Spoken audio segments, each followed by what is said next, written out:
horn's already split, solid split, ready to, it's being dried right now for winter. This stuff here will dry out quicker because it's smaller, but you have to split it in half so it's got a surface that it'll dry out. If it's just the bark, it won't dry out very efficiently, even though it's small. It still takes a while. But split, it will dry out quickly. The point being, there's a time to do this. And the time to split and get ready for winter is not in the winter. It's in the summer, right now. So that this has plenty of time to dry. Dear Christian, there is a time for you to work for the Lord. And there is a time when it's too late to work. Nobody knows how much time we have left on this earth. But I do know that someday we will all stand before the judgment seat of Christ to give an account of what we've done with our life that God gave us. How have you served him? How have you worked for him? Your works will be judged. So, and you will have a time of regret there if you haven't worked for the Lord. So I'm going to leave some links at the end so that you can study about the judgment seat of Christ, learn about that, and understand the importance of working for Jesus Christ, and the importance of wanting that heavenly gold and silver and precious stones that are given out at the judgment seat of Christ. And for all you nuts out there that think that gold and silver, they're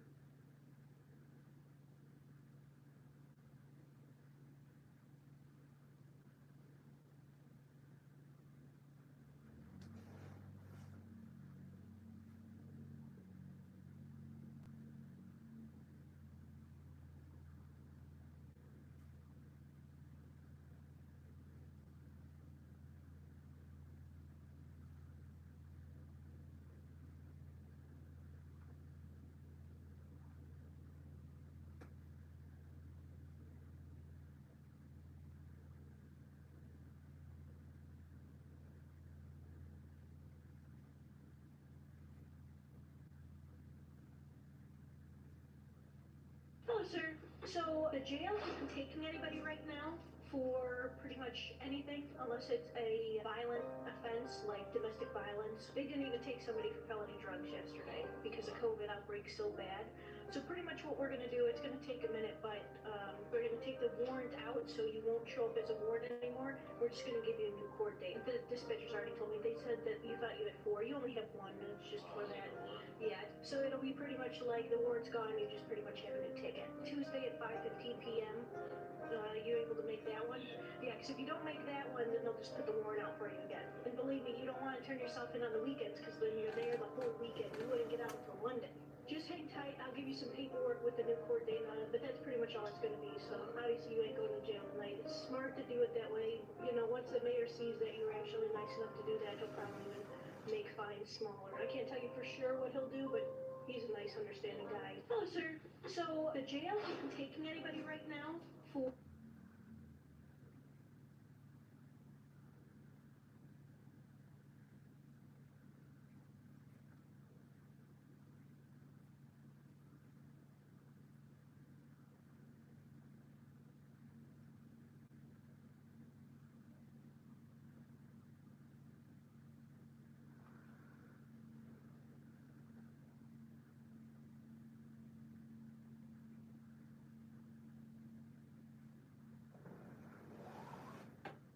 I'll go be sick.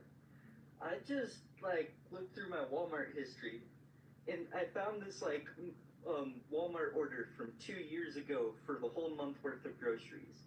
45 items cost $126. A whole month of groceries just for me, basically. But I did notice this reorder all button, and I wanted to see how much it would cost now. Now? This order of 45 items for 1 month would have cost $414. That is 4 times more. If it's right, the average American watches this. If you're watching this, you say, yeah, he's right, I feel it. I totally feel it. And by the way, you ought to go test it yourself. If you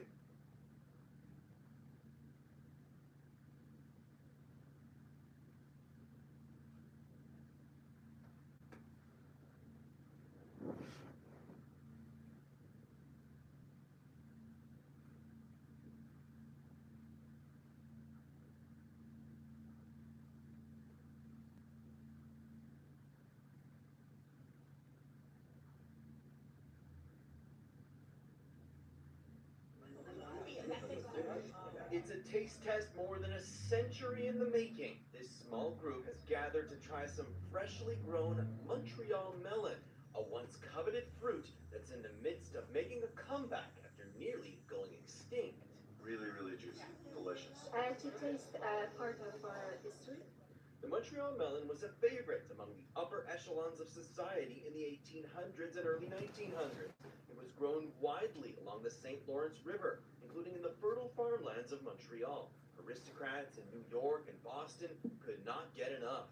It was sold $1 or $2 the slice, which to today's equivalent is something like $35 a slice, which is insane. But as development of Montreal took over, the melon faded away. It's a little hard to believe now, but this entire area was farmland back in the 1800s and early 1900s. The DeCarry Expressway was just a small route for horse-drawn carriages. Essentially, it stopped being produced, and the seeds were then lost. By the 1950s, the Montreal melon had all but disappeared. But in 1996, some seeds were discovered in an Iowa seed bank after some intrepid research by a Montreal Gazette journalist. Since then, efforts to bring back the missing melon have been multiplying. An urban farming organization is now growing them at the site of the former Bluebonnets horse racing track, where they were likely grown a century ago. We had about 25 plants, and each can produce many fruits. They selected 6 different specimens to see which one is the best. Some are better than others. Not that tasty. Melon 6 was the clear winner, but for some, the experience is about much more than the flavor. Pierre Cardinal's grandfather was a Montreal melon farmer, but this was the first time he ever tried it. It tastes just the way my father described it, he says. The urban farmers will replant the seeds of sweet number 6 next year in hopes of breeding the best possible Montreal melon. Theirs are not going to the rich and famous, but to a food bank they've partnered with. Dan Spector, Global News. Are you kidding me? Are you kidding me? What you doing it to?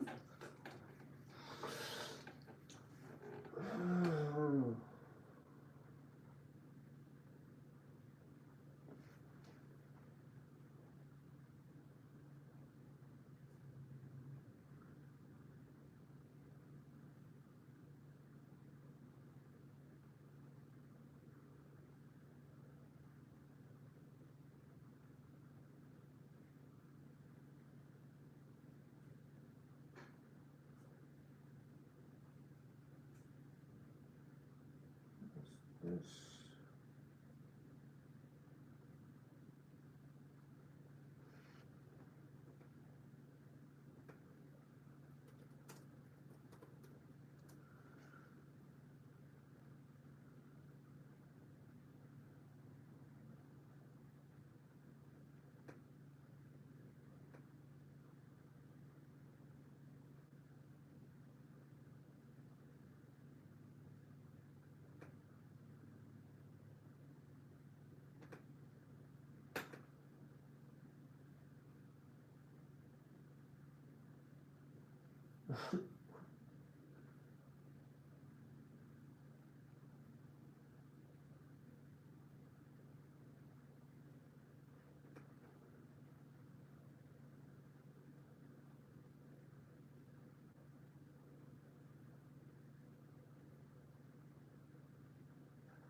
Attention Walmart shoppers and associates. My name is Beth from Electronics. I've been working at Walmart for almost 5 years, and I can say that everyone here is over and underpaid.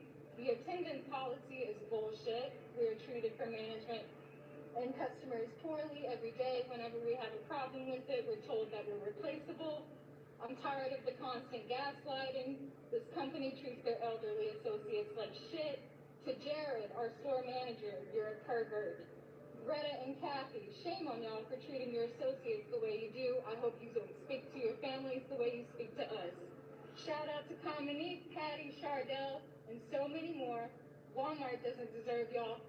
Fuck management and fuck this job. I quit. If you work at Walmart and you're feeling like Beth, it may be time for you to go to nursing school. This is your sign. Attention Walmart shoppers and associates, my name is Beth from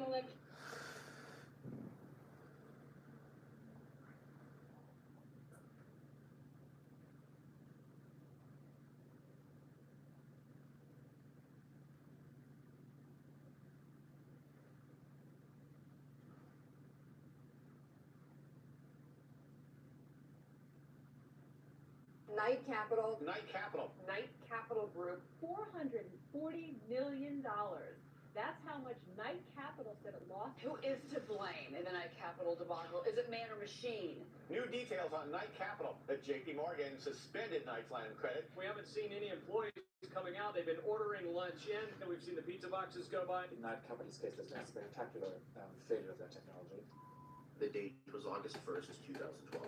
As the sun rose over the New York skyline, nothing seemed out of the ordinary as pre-market trading on the New York Stock Exchange was set to click open at exactly 8 a.m. EST.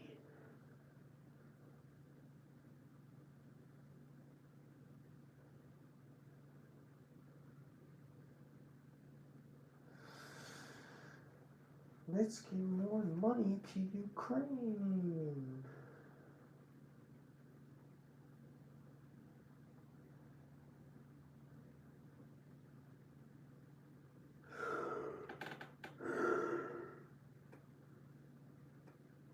Ooh.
The World Robot Conference kicked off today in Beijing, showcasing some unique advances in technology.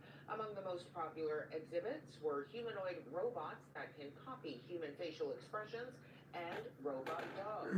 There was also a robot crepe chef. Those visiting the conference said they were very impressed by the quality and convenience of those crepes that were served up.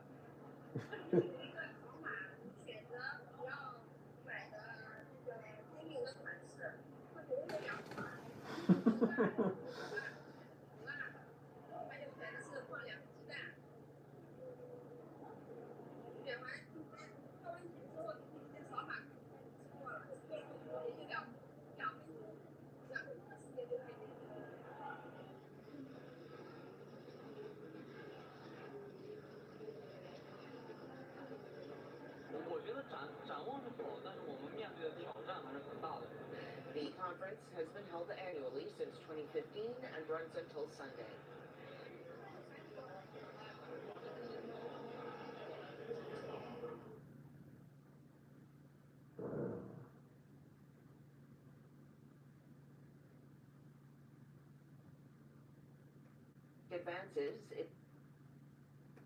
Advances in technology.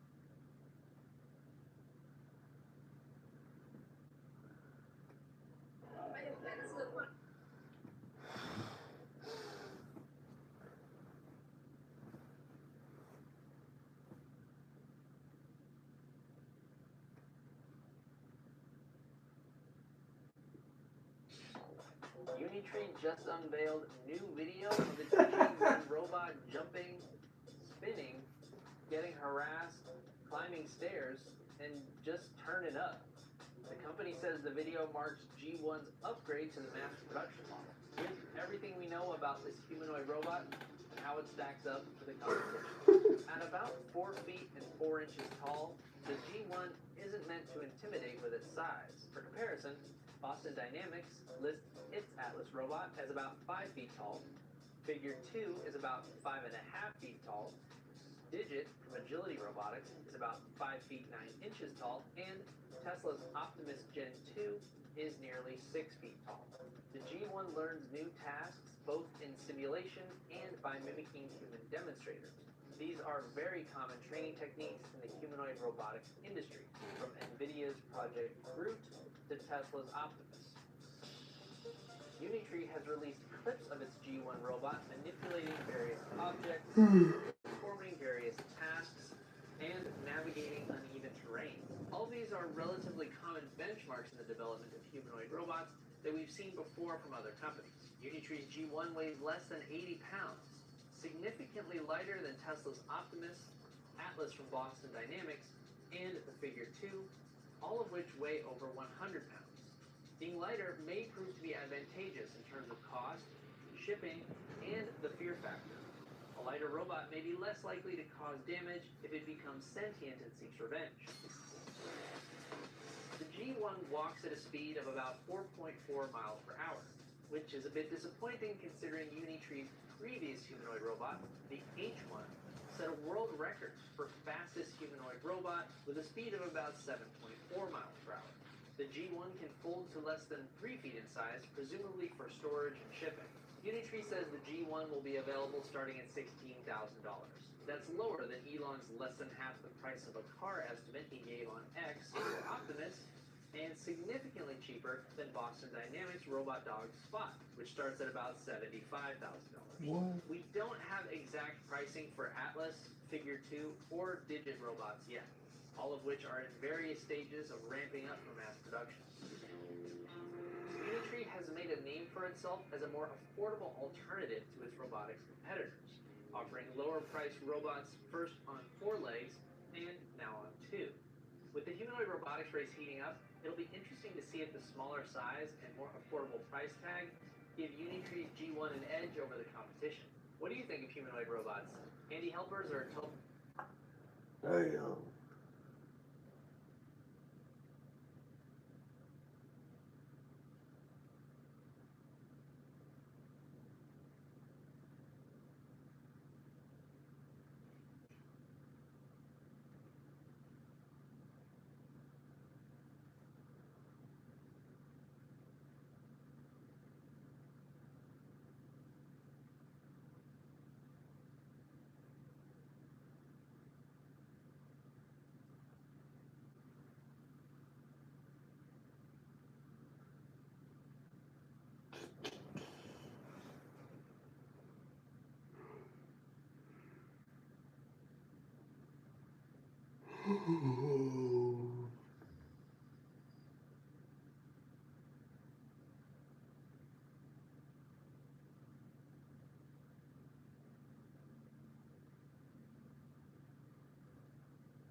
Next up, Paul Rudd, this early 90s commercial featuring the Marvel star is going viral.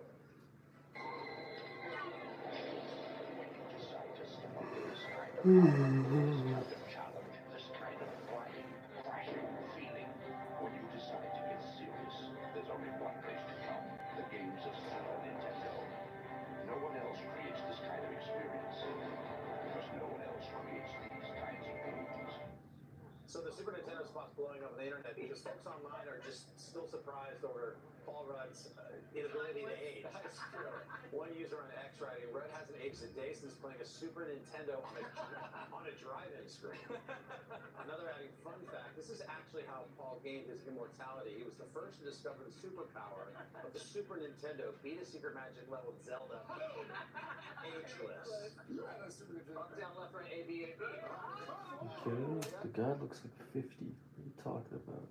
What are you guys smoking? What? The dude looks old.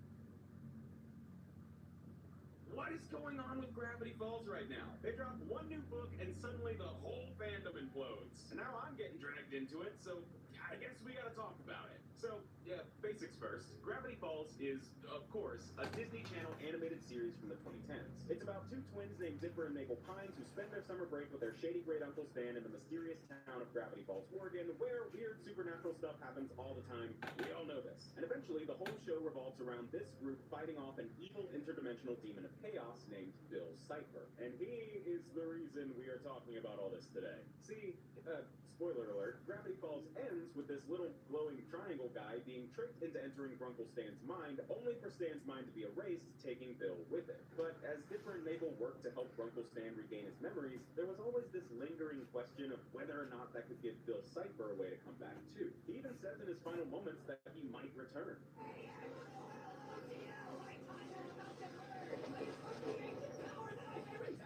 And I talked about all of that at the very end of my Gravity Falls recap video years ago. Wait, if Bill Cipher was in Grunkle Stan's mind before it was erased, and Stan got all his memories back, wouldn't that mean Bill Cipher could come back too? Who knows? Show's been over for 4 years, so it probably doesn't matter. Anyway, reality's an illusion, the universe is a hologram, bye, folks, bye! So imagine my surprise when one day last week, my TikTok started absolutely blowing up because a video was going viral using that exact audio. At the time of writing this, that video has over 1 million likes. Huge likes. I had no idea what was going on. But in the video, there was this mysterious looking countdown with Bill Cipher sitting above it. Alright, fine. What's happening? What did I miss? Introducing the Book of Bill, the latest piece of official canon Gravity Falls media written by series creator Alex Hirsch. This book is kind of a spiritual sequel to Journal 3, the first big canon Gravity Falls book. But this time, it's all written from the point of view of the Triangle himself. So of course, I had to pick up a copy and give it a read. First impression? This slipcover feels awful. I'm serious. This paper slip over the cover has this really rough, coarse feeling that I just despise. It's like sandpaper or something. It's like some kind of sensory thing. I just can't stand touching things that feel like this. So we are throwing that away. But once I actually started reading it, okay, yeah, I can understand why people started blowing up my TikTok over this. You know, I clip from earlier where I say, if Stan got his memories back, could Bill Cipher then come back too? This book really likes to play with that exact idea, while also not giving any definitive answers about it. Cute. For real though, this book is a riot. The setup is that this is some kind of mysterious supernatural book created by Bill as a way of finding and tricking another human, i.e. you, into being his new partner. But it's also a deep dive into what Bill claims to be his backstory. Because it's Bill, I take all this with a grain of salt, but apparently he was born in the second dimension, but had the innate ability to see the third dimension, or like sense it, or something like that. Something no one else in his dimension could do, so he killed everyone. He then hopped to a new dimension called the Nightmare Realm, formed a crew of henchmen, and just caused chaos. That is, until the inherent lack of stable physics in the Nightmare Realm meant that they were inevitably going to be swallowed up by the edge of reality and blinked out of existence. Fun! Good times, good times. Which of course led to Bill then attempting to enter our reality. And a lot of the book is dedicated to like building up Bill's paper trail throughout history, depicting many, many attempted and failed plans to find a human partner who would help him build his big portal machine to bring the Nightmare Realm to Earth, and we saw all that in Gravity Falls. We also got several new entries from the journals, written by Stanford Pines, all diving deeper into his relationship with Bill and the inevitable fall. This book is interesting, it's creative, and it is genuinely hilarious. This page, the How Will You Die section, is legit the hardest I have ever laughed at, like, the written word. It's really good. But all that is like, you know, what you might expect from a Gravity Falls book, what you might expect is that the Book of Bill isn't really for kids. I mean, it's not horrifically inappropriate or anything, but it's clear they're aiming this book more for those OG Gravity Falls fans. The ones who are in their like mid to late 20s now that the show's been around for over a decade. Yeah. I mean, just look at some of this imagery. This is freaky stuff. Way scarier than anything in Gravity Falls up to this point. Plus, there's actually some legit language going on here. Nothing crazy, but, you know, we got some and even a bat in there. In that How Will You Die section, there is a barely veiled direct reference to the Kennedy assassination. This book has the word polycule in it, which means now this video does too. Live with that. This book is not just some cash grab kid stuff. And don't get me wrong, that is a very good thing. It's nice to see Gravity Falls grow up a bit. Just saying, if you're planning on getting this for your 6-year-old or something, yeah, do it. It'll be funny. But of course, the Gravity Falls fandom didn't just completely implode over a book. I mean, like, they kind of did, but just like the show itself, there's always more going on if you know where to look. Have you guys ever heard of an ARG? He said, knowing full well how much of his YouTube audience comes from game theory. But for those like me who weren't as aware, ARGs are alternate reality games. I think that's what showed up when I Googled it. Which basically means they're like weird little scavenger hunts with clues and codes and secrets to unravel. For example, despite my lack of knowledge on the subject, turns out I'm actually part of an ARG right now. Yeah, last month, the game theorists launched their lo-fi music project, Lorify, which is half chill lo-fi music playlist and half murder mystery ARG. I made a bunch of songs for it. There's hidden clues in the songs and in the visuals, and over the course of the project, piecing those clues together will lead to a greater story going on behind the music. And that's also what's going on here with the Book of Bill. And you know, this is nothing new for Gravity Falls. These kinds of code cracking, scavenger hunt, ARG mysteries have always been part of it. There are secret codes in the credits of the original series, almost every episode. Not to mention ARG scavenger this Bill Cipher statue in the woods in the actual real world. So when I opened this book up and saw this first thing, I knew exactly what we were in for. Now, I'm not a very experienced theorist or code cracker, ironically, so when I was done reading the Book of Bill, I just kind of strolled over to the Gravity Falls subreddit and looked at what they were cooking up. And what they found was a website listed in the book called thisisnotawebsite.com. And when you go to that website, in classic mystery form, you need a password to enter. Now, I don't know exactly how people figured this out, but the password was T.J. Eckelberg, which is one of those, like, blue curtains-ass literary metaphors from that classic book, The Great Gatsby, which, funnily enough, Bill briefly turns the book into for a few pages near the beginning. I haven't actually read The Great Gatsby. We never had to, like, do that in school, so I think it's those eyes on the billboard or whatever, but that doesn't matter. Maybe. The important thing here is that plugging T.J. Eckelberg into that password box brought up a mysterious countdown clock surrounded by ancient Bill Cipher icons. And when it was found, people started scrambling. What was the countdown for? Is this how they announced that Gravity Falls is coming back? This was when my TikTok started blowing up. People were freaking out, believing we were right on the cusp of our favorite cartoon finally returning from the grave. The countdown reached 0, the screen changed to say now, and if you refresh the page, the countdown was back, now ticking down into the negatives. And Seuss is here now. He says, oops, the Mystery Shack is currently experiencing some delays, dude. Please bear with us as we figure out which wire goes where. So, I guess that technically makes this an error screen with a new countdown that just kind of keeps going, but unsurprisingly, there were still more secrets to be found. You could actually click on Seuss and it would change what he was saying. He'd say things like, I'm gonna watch you. You're the website now, dude. And hopefully no one expected anything too crazy.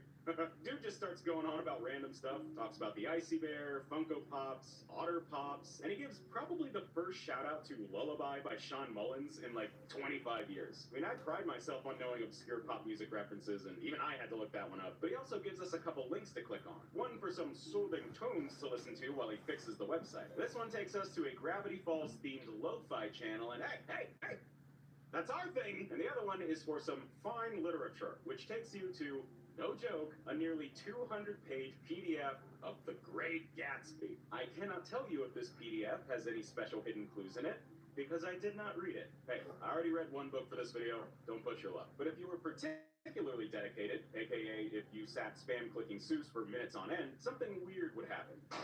Oh, yeah, that's a demon. That's a demon right there. I've seen a few demons in my day. Seuss is briefly possessed by Bill Cipher and drops yet another secret code in a cryptic font. People on the Gravity Falls subreddit found the font and worked out that this message translates to so many questions. Damn it! That doesn't help at all. Or maybe it does, and I'm just too stupid to figure out how. But all of this was weird and interesting and fun to explore, but what it wasn't was an answer to, anything. At the time I'm writing this, the countdown has been ticking down into the negatives for well over 10 days, and nothing new has happened. The fandom has found extra little clues here and there, and I'm sure the book is teeming with stuff that hasn't been cracked yet. But as of right now, we're kind of stuck, just, waiting for whenever Seuss gets this website fixed. Now, there have been some interesting things said on social media about all this. Alex Hirsch himself took to Twitter and said, sometimes technical difficulties, yeah, he sounds like Stan. To me, that's just his voice. Sometimes technical difficulties are actually just technical difficulties. Give Seuss a few days to fix what he's cooking up. He's a good handyman. He'll get the job done. Meanwhile, Jason Ritter, the voice of Dipper Pines, I can't do an impression of him, sorry, has been on an absolute Twitter tirade. He has legit been adding tons and tons of tweets to the exact same one thread since July 30th, all about Gravity Falls and the Book of Bill, sending out more cryptic codes, pretending to be possessed by Bill, all while acting like he totally doesn't know what's happening. He's just in the dark as we are. Yeah, sure. So all of this has left us in the Gravity Falls fandom scrambling to figure out, what the hell is going on. Hey, guess what? The day I recorded the last line that you just heard is the day the website finally got fixed. And with it, a whole new slew of stuff to talk about, leading me to have to rewrite my video script. Hooray! So, randomly, after 11 days of waiting, Seuss got the website under control, and suddenly, this is not a website.com.com went from this to this. Spooky. This honestly brings me way back, man. This is your classic point-and-click interactive website. I played around on sites like this all the time when I was a kid. Yeah, you got a copy of the Book of Bill with a dagger stuck in it, a skull with a gold tooth, a candle, and this old computer from McGucket Labs that, of course, has another password box on it. You can click around the page to see some fun stuff, like the book unlocks another journal entry from Stanford, the dagger brings up another document from this old group of Bill Cipher hunters, the gold tooth gets you a get-out-of-death-free card, etc., etc. But then the main event is this computer password box. Now, unlike the old password screen, there isn't just one code to unlock something this time. You can type in basically whatever you want, and if you're lucky, it might unlock something. Type in Dipper, you get a note from Bill to Dipper. Type in Mabel, stickers pop up on the desk, weirdly slowing down my computer for some reason. Type in Stanley, and you're taken to an eBay results page for brass knuckles. Type in Stanford, and you get some old medical records about Stanford's polydactyly, and so on and so on. Typing in the name of just about any character from Gravity Falls will unlock something here, except for Candy and Brenda, the cops and stuff. But most of them, most of them. But it gets even more fun when you just start plugging in random stuff. Typing in Weird Mageddon brings up a newspaper article that tries to act like no apocalypse ever even happened. But then just typing in Weird unlocks a video on the computer screen, and that's Weird Al. Weird Al Yankovic. How did I get inside this computer? How do I get out of here? Bill! Bill! Let me out! Bill! Oh my god, this is insane. There's a few other cameo videos that you can unlock too. Typing in conspiracy gets you this video of, I want to say Charlie Day. I don't know, people sometimes freaking out over the countdown and what it all means. And on the same note, typing in theory gets you, Hello, Internet! This time, you're on your own. Good luck.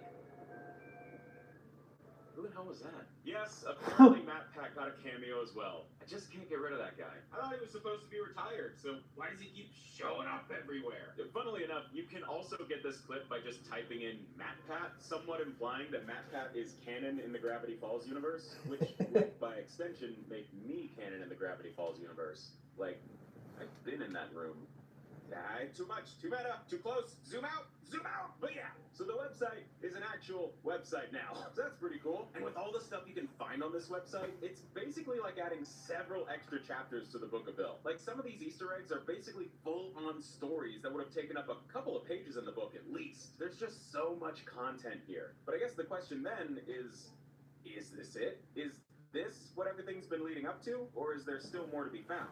If you ask me, I would be willing to bet that this is kind of where it ends. The fandom might crack more codes and unlock more cool things on the website, but I don't really think there's any big revelations to be dug up here. Which, given the intensity of this whole experiment, was clearly what a lot of people were kind of expecting. People thought this was all leading up to some big announcement. Of course, what a lot of people were spreading around was that this was all leading up to the triumphant return of Gravity Falls with a big new third season that would go on for a million years and remain at the exact level of insane quality as the original series, and yeah, I don't think so. I hate to harsh everyone's vibe here, but I just don't think that's what's happening. I mean, looking at the website, there are a few codes with interesting results in that direction. Typing in Season 3 makes a message pop up on the computer screen reading Season 2. Then Season 2 unlocks a message reading just Season 1. But then typing in Season 1 makes a message pop up that reads Season -1, Anti-Gravity Falls. That's not a small thing, I guess, but at the moment, it's kind of impossible to tell if that's teasing some big new thing, or if it's just Alex Hirsch trolling the fandom. I know. Trust me, I know that I am the Gravity Falls isn't over, live in denial guy. I just don't want people to get their hopes up for some big new thing, then be ultimately disappointed by what we have, which is still really fun and really cool. Because, dropping the bit, I really don't think a third season of Gravity Falls would be a great idea. It would be fun, sure, it's not bad thing necessarily, because like, are there more stories that could be told with these characters and this villain and all that? Of course, we've seen that already in books like The Lost Legends and, well, this one. But I would just hate for this near perfect 2 seasons of TV to be spoiled or made less special by an unnecessary continuation. And I know there were some rumors going around of Disney people saying talks were happening or whatever. I don't know how true all that is, if at all, but really, I don't think more Gravity Falls is necessary. At least not more seasons. At the absolute most, I think a movie would be cool. You know, one final adventure. Maybe it's the Pines fighting Bill Cipher in the Nightmare Realm or something. But after that, I think Gravity Falls would have done more than enough to have made its mark on the world and be put to bed. And if we just continued to get fun pieces of extended universe... Come on.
Lately, my social media and TikTok feeds have...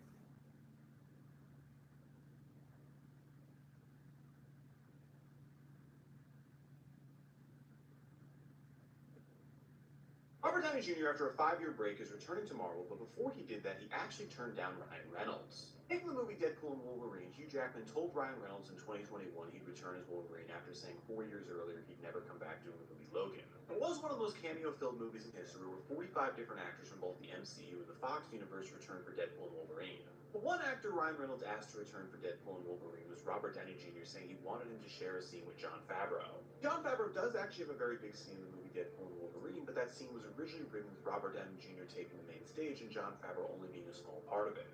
I even wrote the scene in 2018 just so it would make sense for Robert Downey Jr.'s character to be in there because it does take place before the events of Avengers Infinity War. When Ryan Reynolds approached Robert Downey Jr. with the script, he said he was completely shocked he got an instant no. The reason was Robert Downey Jr. was already in talks to return as Dr. Doom, but he couldn't tell Ryan Reynolds. Ryan Reynolds said he didn't know about that until it was revealed, but now is happy for him and said he wants to fight him in Secret Wars. We'll get to see them together on screen eventually. With that, I'm Charles Pro, subscribe, learn something.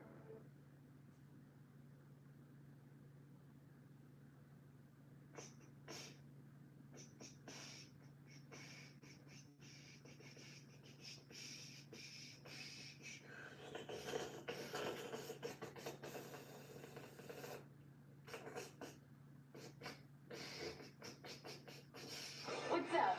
I'm Debbie Ryan, and I'm joining the cast of the new Disney channel. Dad, former main cast member Maddie. Holy shit, this is a 5-hour fucking video. Holy shit, I gotta watch all that. Oh my god.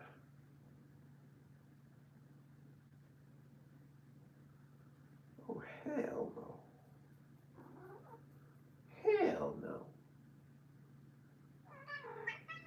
Hell no. I go on. Man, oh, get the fuck out of here. Fuck you. Get the fuck out of here.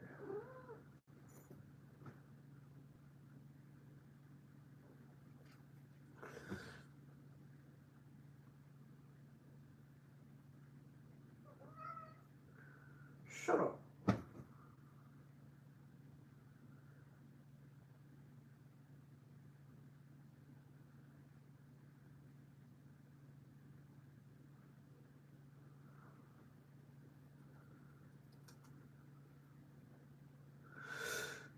I just told you to get the fuck out of here. What the fuck?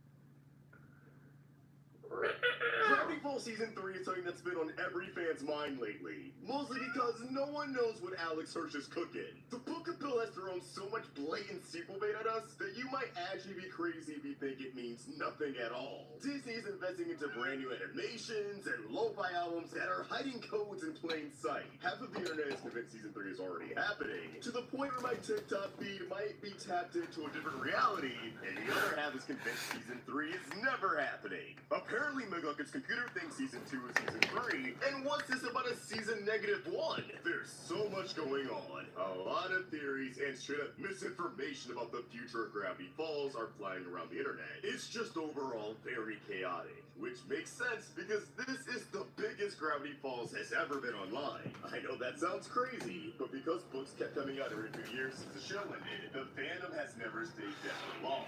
And the show has just gotten way more fans over the 2020s thanks to streaming and word of mouth. Kids who weren't even born 8 years ago get to grow up on it, and people of all ages who never tuned it out for one reason or another finally gave it a shot.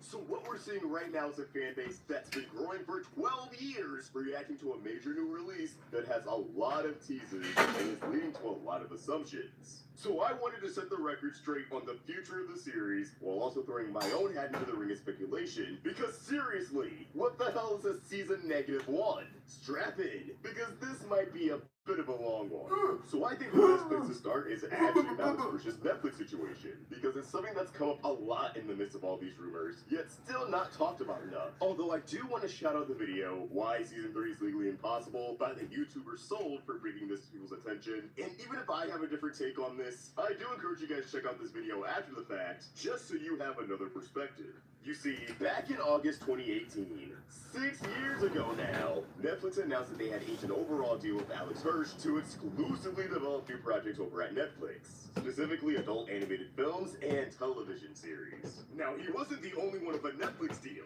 Jorge Gutierrez, who created El Tigre and The Book of Life, had a deal announced in 2020 alongside screenwriter Michael Green, whose first project was the animated series Blue-Eyed Samurai. And while I'm not sure if he had an overall Network legend Craig McCracken also worked with Netflix for an extended period of time, creating the absolute banger that is Kid Cosmic and pitching other shows to Netflix that didn't go anywhere, but we'll touch on that later. Trust me, all of this is relevant information.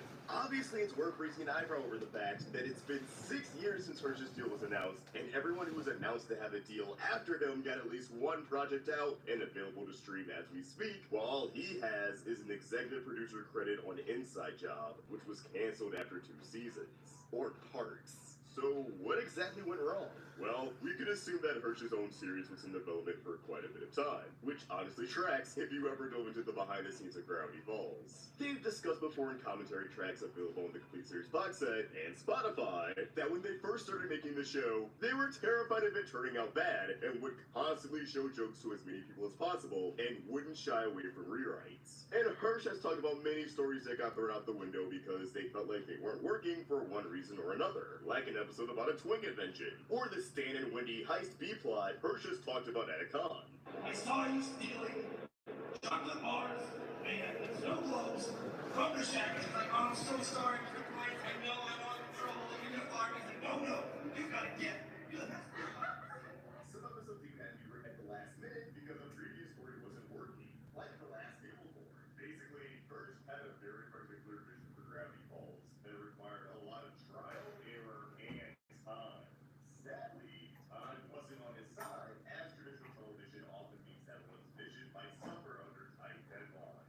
Animation takes a long time to make, but the process of actually writing a story and turning that into an outline or script is meant to be pretty quick. But Netflix gives their creators a lot more time to cook. They can afford some trial and error.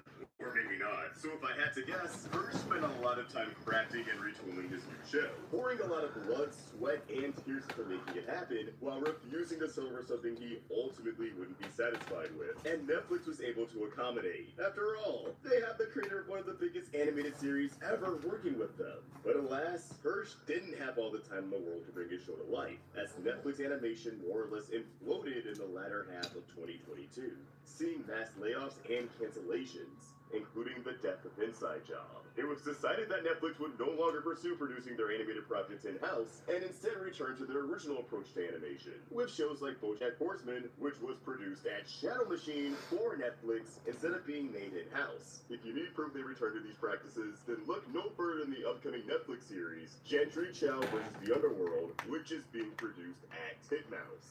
It was announced to be greenlit in early 2023, which means it was in development long before that, and because that big implosion happened around the fall, odds are Netflix intended to fully produce it, but then after figuring their shit out, they ended up just bringing in Titmouse to make it a reality. So I believe that Hirsch's new show is in a very specific kind of limbo, where Netflix wants to make things work. They want Alex's next show to be something that's real and tangible and available on their service. But now it's a matter of getting it out of development and finding a new studio to produce it at. But a lot of companies are hesitant to greenlight anything right now, with popular IP being prioritized. So it's safe to say that Hirsch's Netflix project isn't even in development hell, but development purgatory. It's also worth noting that Hirsch actually took Netflix out of his bio after having it in there for years, and he was cooking up some new mischief over there, and he's not the only one. So honestly, I think we should collectively move on to the Stop!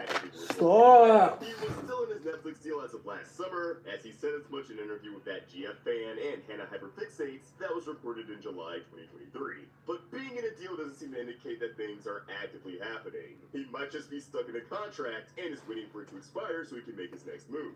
Kinda ironic that the creator of Ghost Cypher might have struck what turned out to be a bad deal. I'm sure this Netflix show is an option for him, but as it stands, it doesn't seem like it's something he's actively pursuing. Not to mention, he's been instrumental in the current campaign over at Animation Workers Ignited, voicing a character in their animated PSAs. Wow, so this is where cartoons get made. Not anymore. And in general, he's been very fired up about animation putting the power back in the hands of artists and not greedy corporations. Rightfully so. It may not be active commitments that's holding him back from doing more Gravity Falls, but the possibility that something new could happen, which is obviously more enticing than revisiting the only show under his belt in a medium that's a lot more ambitious than a book. Which is actually a perfect segue into another thing that fans cite as a roadblock in the way of a third season. Hirsch's original thoughts on why the show was ending at season 2. The end of Gravity Falls was announced in the fall of 2015. In between the first two Armageddon episodes, with Alex Hirsch breaking the news on his Tumblr. And this post has been the definitive statement on his feelings towards a third season for nearly a decade. There's no easy way to say it, so I'm just gonna say it. Gravity Falls is coming to an end. There are 2 more episodes left. Weirdmageddon 2 Escape from Reality and Weirdmageddon 3, which will be our hour-long series finale.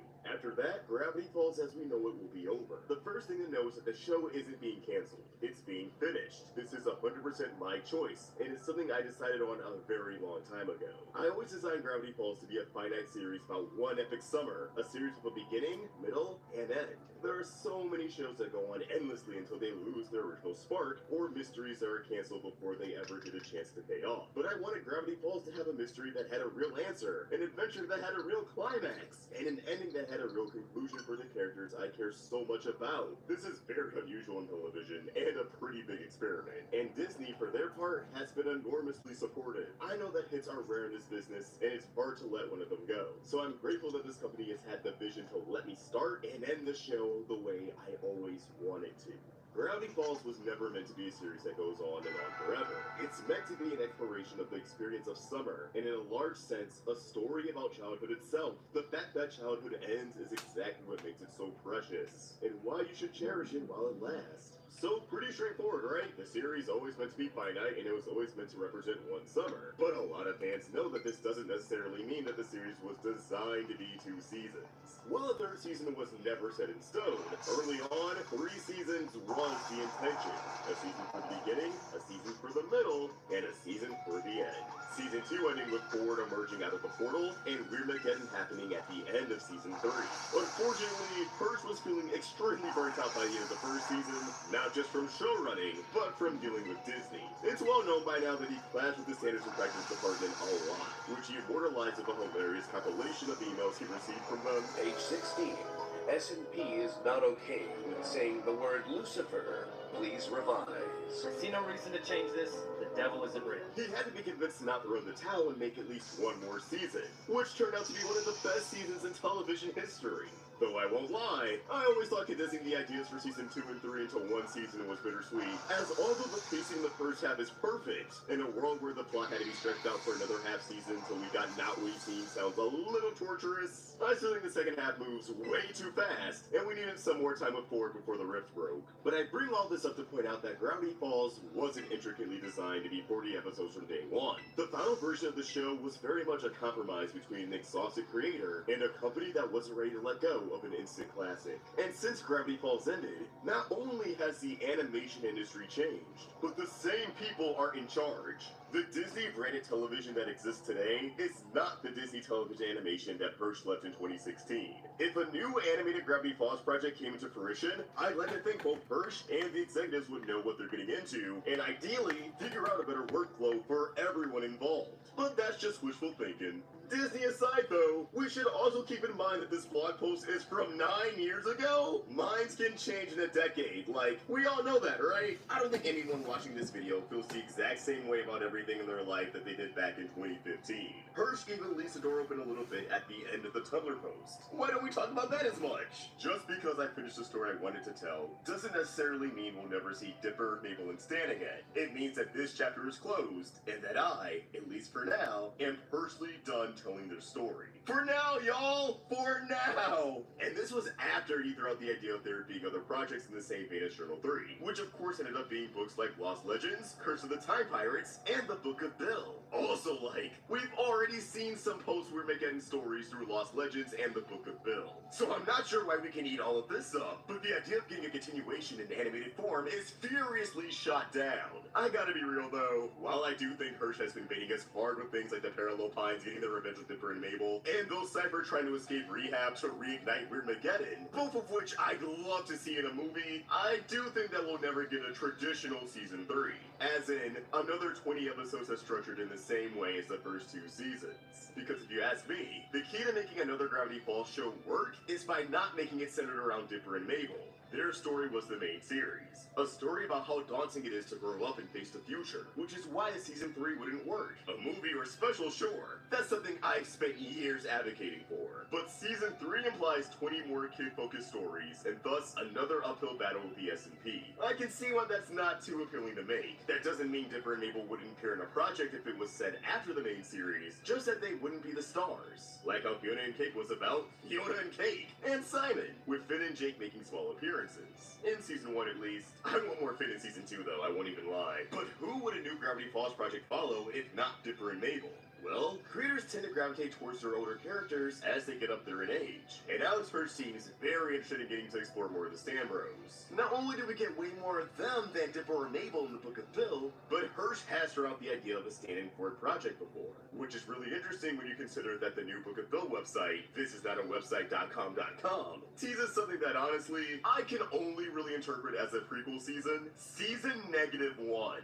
Thisisnotawebsite.com has a lot of interesting codes and Easter eggs, ranging from random gags to pretty engaging lore. But there's one thing that just has me scratching my head. Entering season 1 into the terminal will give you the message, season -1, Anti-Gravity Falls, which on its own definitely reads as a harmless gag, laying on the term anti-gravity. But if it was just a joke, then I'd expect them to commit to the bit and have season 2 give you season -2. But no, putting that in gives you season 1, and inputting season 3 gives you season 2. That doesn't seem like it's just a troll to me. That seems like an order to watch the series in. A chronological order. Season -1, or Anti-Gravity Falls, is the first season chronologically, which bumps season 1 up to season 2 status, and season 2 is effectively season 3. So stop asking for it. But alright. If season -1 is the first season, then where is it? What is it? Well, I think it's an idea for a prequel series. Another tease for a potential project similar to the Parallel Pines setup, the adventures of Stan and Ford, long before Dipper and Mabel arrived in Gravity Falls. But how would that work when the two were separated for 30 whole years? Well, even longer than that actually. Well, it's called Anti-Gravity Falls, isn't it? Dipper and Mabel were always together, solving mysteries around the town. So the reverse of that would be Stan and Ford's individual adventures, bringing to life entries from Journal 3 and the Book of Bill by depicting their events in animated form. Imagine a limited series the length of a normal Gravity Falls season, where the first half explores Ford's time living alone in Gravity Falls, working with McGucket, and of course, Bill's Cypher, while Stan is living his life on the road, getting banned from every state and adopting numerous personas. Ford's episodes including things like how he and Fiddleford originally went up against a shapeshifter, or an expedition into the woods getting derailed by the Killbilly.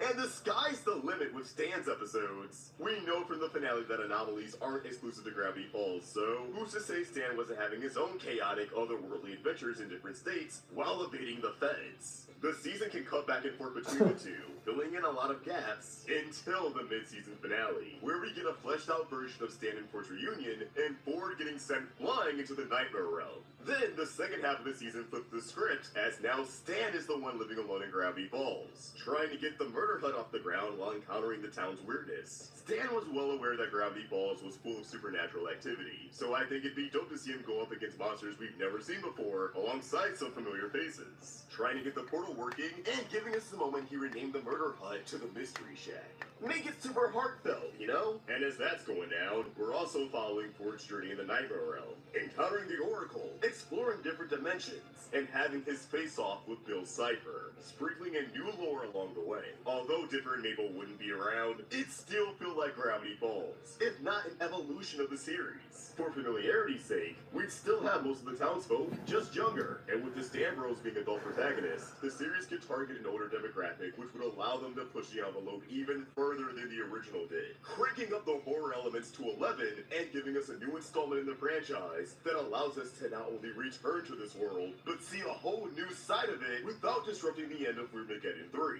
This would be something I'd love to see, but again, I'm pretty sure it's just an idea at most.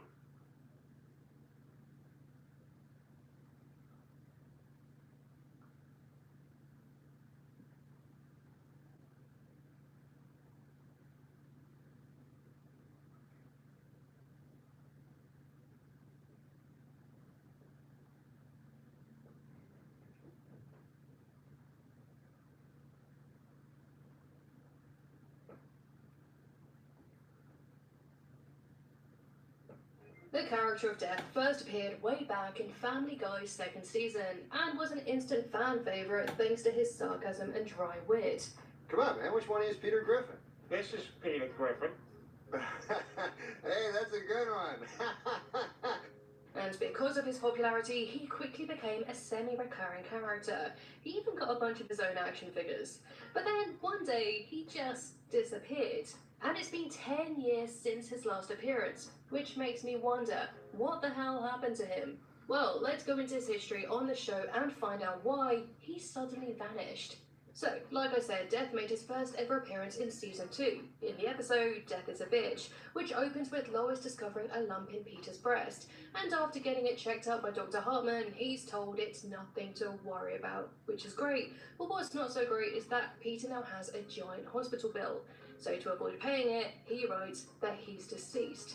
And where it says sex, I'll write no thanks, I'm dead. It's bulletproof. And because he is legally dead, Death turns up on his door. Who are you? I'm Callista Flockhart. Who the hell do you think I am? I'm Death. If you're into stand-up, you may recognise that he's voiced by Norm Macdonald, although he's actually uncredited for some reason. But yes, Stewie is such a big fan of Death, they invite him in for dinner, and it's here where we learn that he used to star in gay adult movies. Did some films I'm not particularly proud of. Well, that does it for me. Let's go, Peter. Wait! But time's up and Death tries to take Peter away with him, only for him to then run away. Death then gives chase, but trips and breaks his ankle. Yeah, that felt good. Drive me hard on the couch like that. I have to say that Norm is just brilliant in this role, not only for how distinctive his voice is, but his line delivery is absolutely perfect. Is there anything I can do? Yeah, why don't you boil some water and rip up some sheets there, Einstein? It's a sprained ankle. So now that Death is incapacitated, Peter learns that he can't die, so takes full advantage by doing all kinds of stupid stuff. And although he promised Death he wouldn't, he then tells the entire town that they are now immortal. While all this is going on, Death explains to Stewie that it was his parents who pressured him into this job. You know, I really wanted to be a wood nymph. But man, the second dad found out, he started in with the whole, I have no son, I have no son. And you know what? Between this and his porn days, we're getting a lot of backstory here, and it really does help flesh out his character. Anyway, just when Lois convinces Death to let Peter live, they discover that he revealed Death's secret to the entire world. So Death gives Peter his job as the Grim Reaper, and it's here where we get this line from Lois. Death, there is no way Peter can do your job. He could never kill anyone. It is funny watching this back because Peter is now a fully fledged serial killer, responsible for hundreds of deaths. It just shows how much his character has radically changed since season 2. But back to Death's character, however, and as much as I love him, I do take exception with this line. You could kill all the girls who are prettier than me. Well, that would just leave England. So yeah, Peter is now tasked with killing the kids from Dawson's Creek. He's transported to a plane the cast are on to kill them, but he doesn't want to go through with it, but accidentally kills the pilots.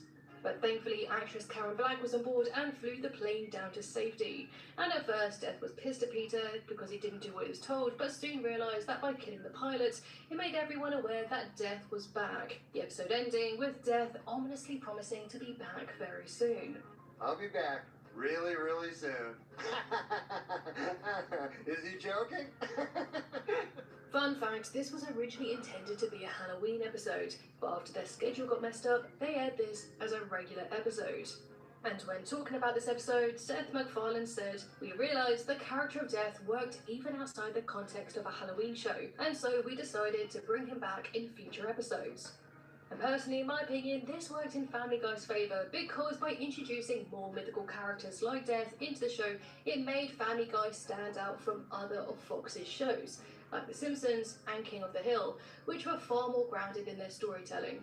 And so, by introducing Death, they opened the door to more fantastical stories, which also welcomed the likes of God and Jesus into also becoming regular characters. And funny enough, The Simpsons would do a very similar storyline in Treehouse of Horror 14, when Homer becomes the Grim Reaper. So in this case, I guess you could say that Family Guy did it. Producer Al Jean said he had absolutely no idea about this episode until after they made it. But that I say, sure up. And speaking of The Simpsons, someone recently referred to my Simpsons Theory channel as my second channel, which I found interesting, seeing as I made that one first. So I'd be interested in hearing which one of my two channels that you consider to be my main one. Sound off in the comments below. Now, weirdly, despite his great performance, this was actually the only time Norm voiced Death. According to the Family Guy wiki, Norm was invited back but wasn't able to accept because he was starring in his own sitcom A Minute with Stan Hooper. But that show aired in 2003.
Hello everyone, welcome to Tuesday, August 27th, 2024.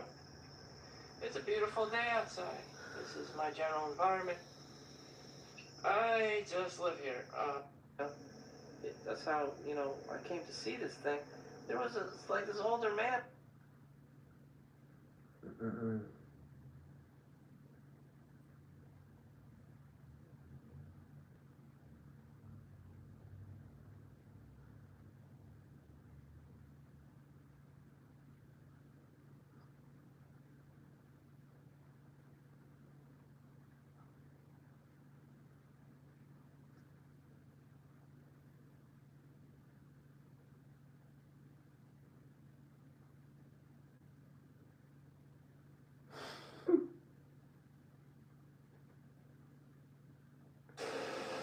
I can't take this anymore.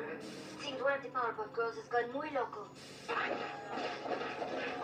Oh no! Hold on just a sec. We'll get back to this moment later. But first, I want to ask you a question. Has there ever been a show or an episode so tragic that you've watched that managed to pull on your heartstrings the way nothing else could? The episode ends, the screen cuts to black, and you feel as if you've just watched the worst thing that ever happened to a character. Because for me, I don't know if there's a sadder story or episode than one that's from, ironically, one of the most upbeat and cheerful kids shows of all time, 1998's The Powerpuff Girls. And I want to dive deeper into this episode because not only does it hold one of the most most memorable episodes in cartoon history, but also one of the most tragic stories of a character ever. So with all that said, let's get into it. Now, as with most Powerpuff Girl episodes, the episode starts off in your typical superhero fashion. All is well in the city of Townsville. People are at the beach on a nice sunny day, enjoying themselves.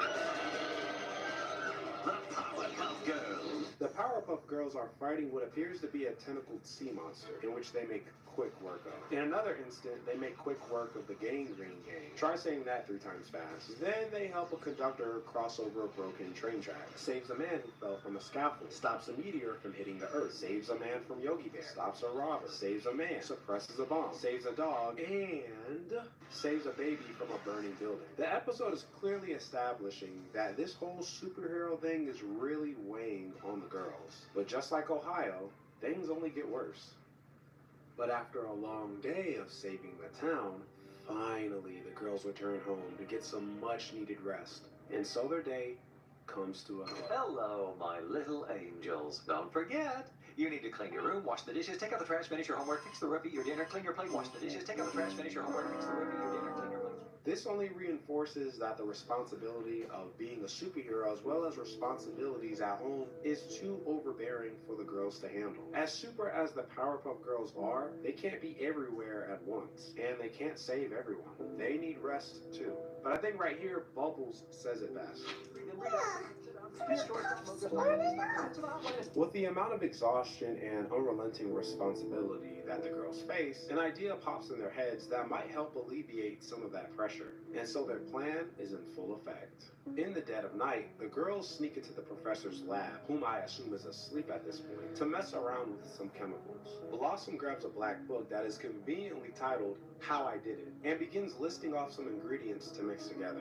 So here I think the episode is implying that the girls are planning to create some type of Powerpuff Girl, but I don't think even they know how it will turn out. Now this is very important because when it comes to making a Powerpuff Girl, while it isn't complicated at all, it still needs to be done precisely. Although, I mean, even though it was an accident at the end of the day. Don't worry, Professor.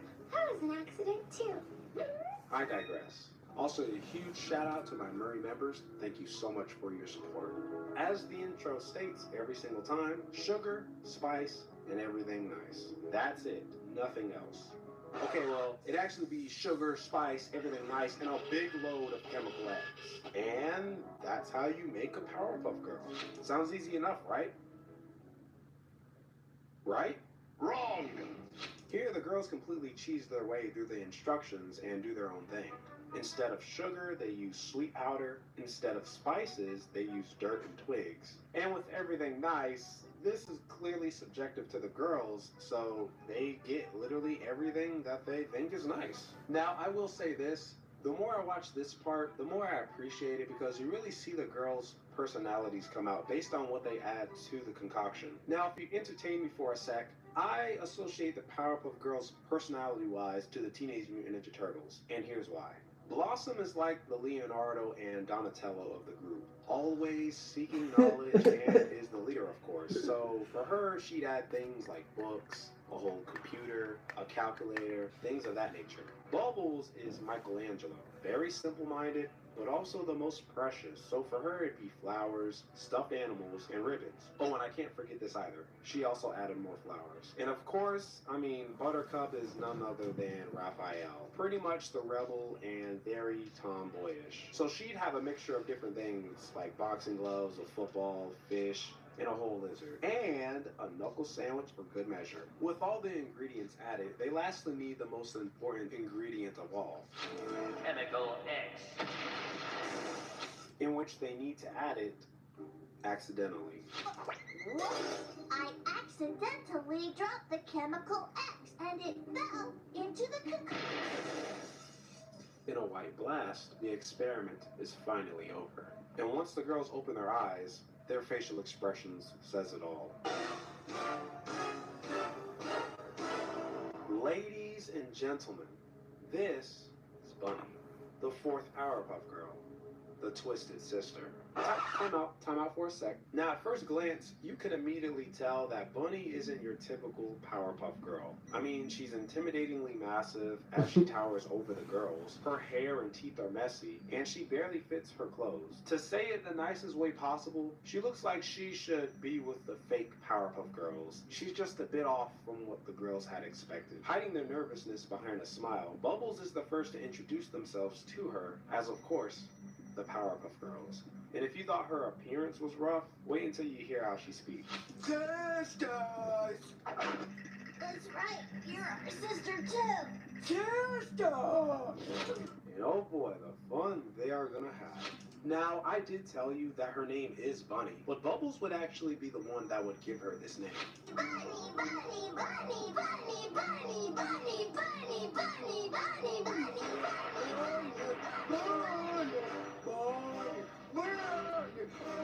Now, it's actually beyond me how, even after an explosion, Bunny speaking and making the ground shake, how the professor is still asleep. Or is he? Wait, hold on. So let me get this straight here. Extremely massive, can't articulate herself properly, and she appears to have super strength. I'm definitely getting the Incredible Hulk vibes here. The girls inform Bunny that her role in the group is to not only protect Townsville from crime, but also to throw the bad guys in jail. It's your job to fly around and keep Townsville safe from crime. Bunny nods in understanding, and so the girls let her loose into the city. Oh boy, here we go.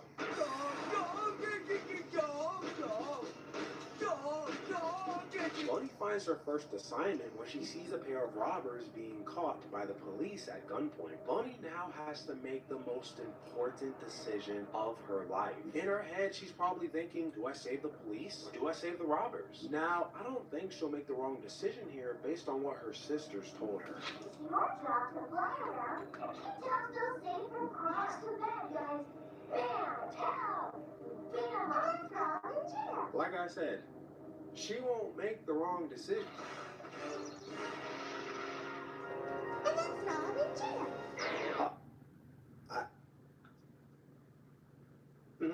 Now, clearly Bunny made a grave mistake here, but I can't help but feel like she made one that was innocent. You got to understand how Bunny was thinking in this moment. Applying what the girls had said, she might have processed it as, if these guys are scared because of these guys, then surely they must be the bad guys that my sisters were talking about, even though we clearly know that wasn't the case. So I think she made a decision with the best of intentions, but with a lot of context left out. And that's honestly how life works. We tend to make the worst decisions with the best of intentions in mind. But here's the thing. We're not immune to the consequences that come after, and Bunny isn't either. Back at home, the girls are on the couch watching TV, enjoying their time off. But out of nowhere, the professor emerges to ask the girls if there is any crime or not. Oh, sure.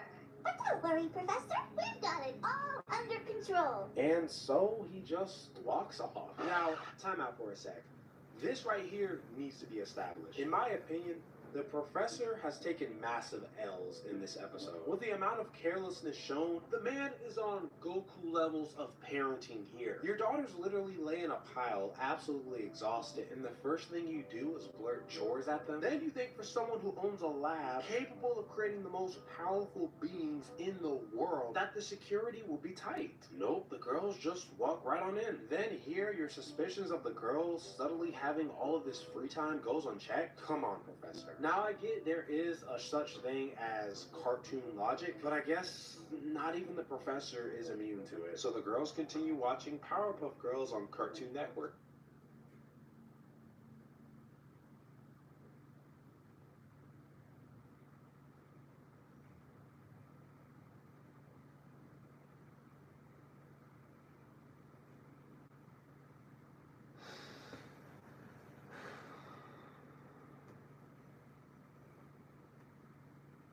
Why Nintendo thinks everyone buys multiple Nintendo Switch consoles. This one's for me. This one's for my girlfriend. This one's for my mom. This one's for my dad. This one's for my nephew. And this one's for my cat. Why everyone actually buys multiple Nintendo Switch consoles.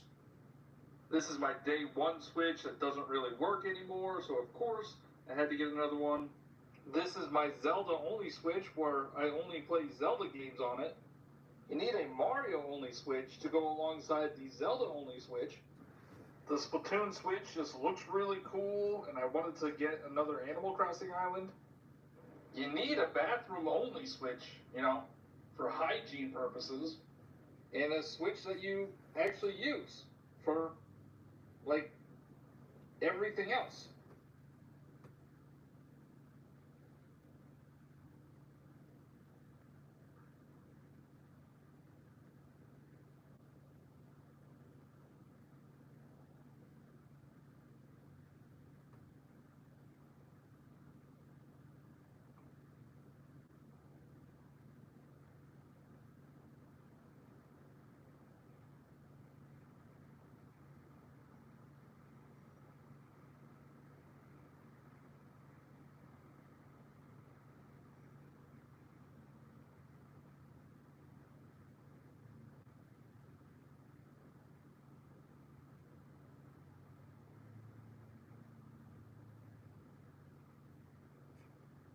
Hello everybody, my name is King Newsme. A few weeks ago I asked you guys what episodes of Goosebumps you guys would like to see me talk about. You guys voted for the trilogy. I've kind of been hinting towards the trilogy video for a long time now. It's one of the most recommended Goosebumps series of episodes that I get, besides Slappy, but I already made that video. And for those of you guys that don't know, the trilogy is a mini-series that lives within the Goosebumps TV series. And unlike every other episode of Goosebumps, these episodes don't have books connected to them. So it's a series original to the show, and you can really tell they had a lot of fun making these episodes. It's at a time where Goosebumps didn't have any more books to make episodes on, so they decided to just go off and do their own thing while R.L. Stine wrote a few more. Today we're going to be talking about 3 episodes: Squeal of Fortune, Strike 3, You're Doomed, and Escape from Carlsville. Each episode stars a different protagonist, but all of them are connected through this model town called Carlsville, where spooky shenanigans happen. Because it's Goosebumps, so spooky things have to happen. So everybody sit down, relax, let's quit yapping and get onto the video.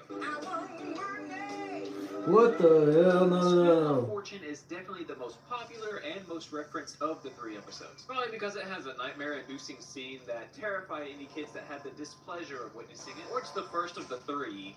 I don't know. But we start this episode in a strange place. It looks like your typical old town, but there seems to be stuff just littered everywhere. And after a nice look of the town, we get to meet this guy who introduces us to Carlsville. Carlsville is over. Time to play. This guy is Carl Nave, and he's going to be the main antagonist for these episodes. He owns Carlsville, and he controls all the people that live there, too. And he looks all glazed over and shiny because he's a doll, and this is a model town. And next we get to meet the main characters of these episodes, starting with Jessica Walters, who can also be seen as Amy's sister Sarah in Night of the Living Dummy 2, as well as Todd Erickson and his brother Matthew Erickson. Todd and Matthew are having a yard sale. They're trying to sell some mint-condition sports cards. Well, that one's ruined. Todd! Everything seems to be going pretty well for them until Jessica walks up, and they scramble to hide all their stuff from her. For some reason. We very quickly learn that Jessica is a little bit of a haggler. At first she comes looking for the sports cards, but they lie to her and tell her, We already sold all the cards. but since they're out of cards, maybe she can just buy the desk that they're sitting behind. The desk isn't for sale. Those boys ain't giving her a damn thing. That is until their mom shows up. Good morning, Jessica. Good morning, Mrs. Erickson. And with their mom around, the boys finally give up the goods and show Jessica their deck of cards. Like no deals. She picks one out and decides to give it a little sniff. For some reason, I don't know why her first instinct is to smell the card. I guess some cards can smell nice. Like, you open a new pack of Pokemon cards. She just so happens to smell strawberries on the cards and knows that maybe these cards aren't as mint as Matthew claims they are. I'll give you $2 for it. Matthew thinks this offer is outrageous. This card is a collectible. Buddy, $2 is actually really nice for a card. Most cards are like 40 cents, maybe. Although I am thinking about Pokemon cards. I don't really know how sports cards work, so I could be very wrong about that estimate. Matthew almost convinces Jessica that the cards are worth more than $2, but You only paid Bobby Stanley $1 for it. Todd? his brother rats him out. Oh, I know Matthew was just pissed at him when he said that. So Matthew gives her the cards for $2, and I wish the transaction ended there, but oh, no. Jessica's a haggler, remember? Since the boys don't have change for a 20, The only other good I have is, well, it's just a 1. they'll have to take the 1. Ooh, I know that sucks. Jessica takes the cards home and puts it in with the rest of her valuables, while this banker of a song plays. Wait, is she day trading? There's no way she's over 18. Jessica's brother Sam comes in and asks to borrow some money so he can buy their parents an anniversary gift. But we know how Jessica feels about money. She tells her brother maybe if he didn't spend his money on games, candy, and toys, he would save up some to buy them a gift. So obviously the answer is no. Of course not. I never give up a good business opportunity. She decides to cut Sam a business deal. Then she starts talking about percentages, and interest rates, and blah, blah, blah, blah, blah. Forget it. I'll make him a keychain. I don't blame you, brother. Fun fact, her brother Sam is played by Gil Fillar. I think it's Gil, maybe it's Jill. Whose sister Maya Fillar played Tasha in the Calling All Creeps episode of Goosebumps. Check this video out if you haven't seen it. Right as Sam leaves the room, her mom comes in and tells her that she has to clean the attic. Mom, I don't want to spend my whole afternoon in some creepy old attic. And no one wants to clean a dirty attic all day, so she refuses to do it. So her mom threatens to just give her allowance to her brother Sam. So obviously she cleans the creepy old attic. Dude, she must be so easy to convince. Just throw money at her and she'll probably do anything you want. As she's cleaning the attic, she bumps into this model town. The same model town we saw in the opening. Carlsville. She calls her mom to the attic to look at it while Carl himself tries to not lose his viewing streak. Her mom somehow didn't know that there was a model town in the attic and just gives it to Jessica for free. Can I have it? Sure. Looks like fun. Fun? We're not here to have fun. We're here to make a profit. Sell it, baby. I'll sell it and make some money. I was kidding. I love the scene. You can tell that they obviously green screened the town in. What would we do without Goosebumps jank? Jessica's mom refuses to let her sell it though, and she makes her share the town with her brother. Just then, Jessica gets a phone call. But not from their home phone. She's getting a call from a phone box in the model town. She simply touches the phone box and gets sucked into the town. Jessica answers the phone to who else but Carl on the other side. He fills her in on where she's at. He tells her that this town has a lot of opportunities for her. And oh boy, does she like opportunities. Jessica takes a second to walk around the empty town and look for this opportunity Carl was telling her about. But she doesn't see anyone or anything. There is no one walking around. There's no sounds, only the sound of the wind. And this loud-ass music that they're playing.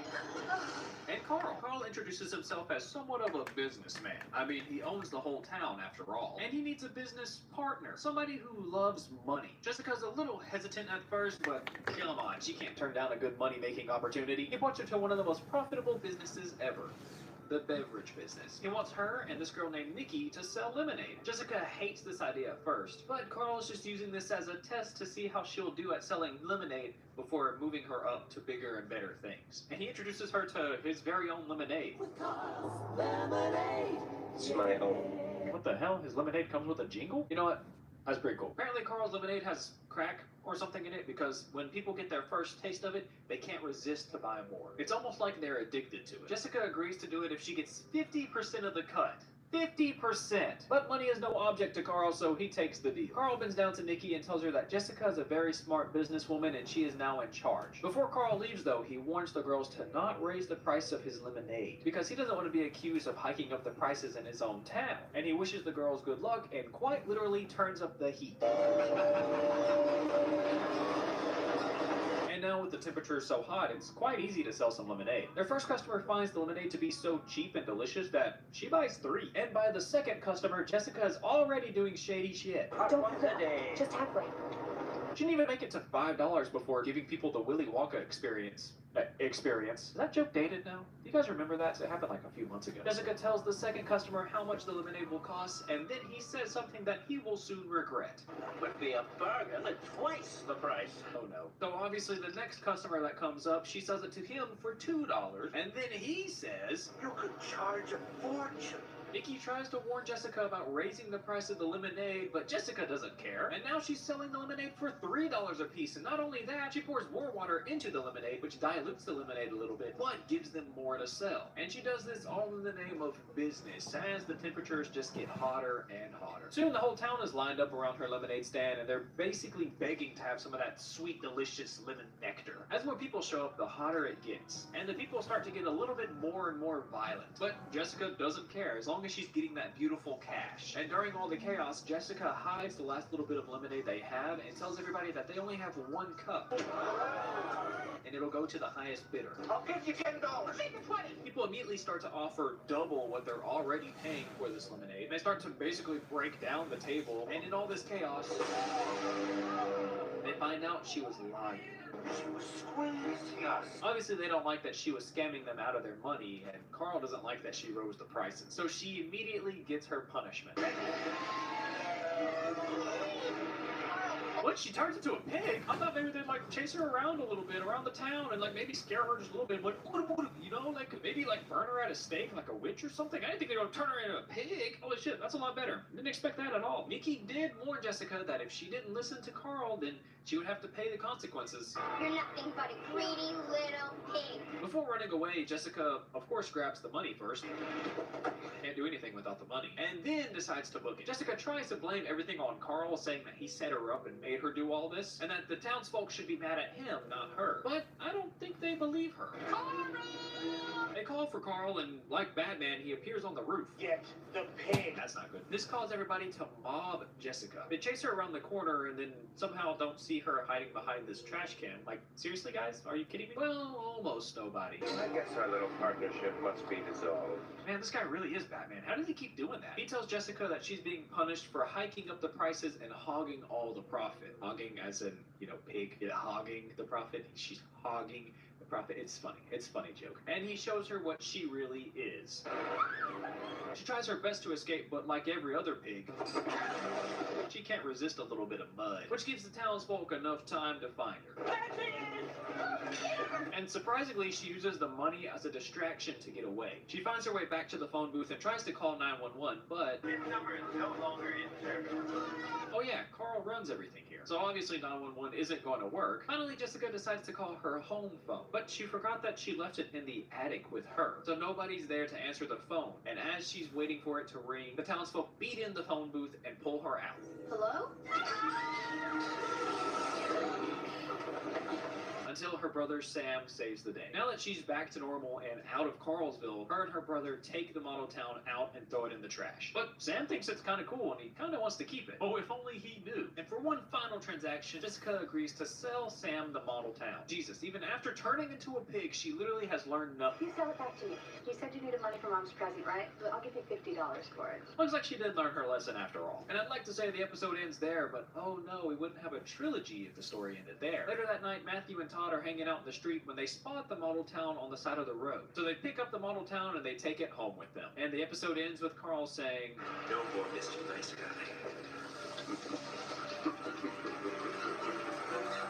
and that's just part one of the trilogy. Like I said earlier, this is probably the most popular episode of the three because of the really good pig costume. And the body horror of a girl getting turned into a pig just stuck with kids for a long time. That part is so memorable that you guys in my comments don't even know the episode name, but you guys asked me to talk about the episode where the girl gets turned into a pig.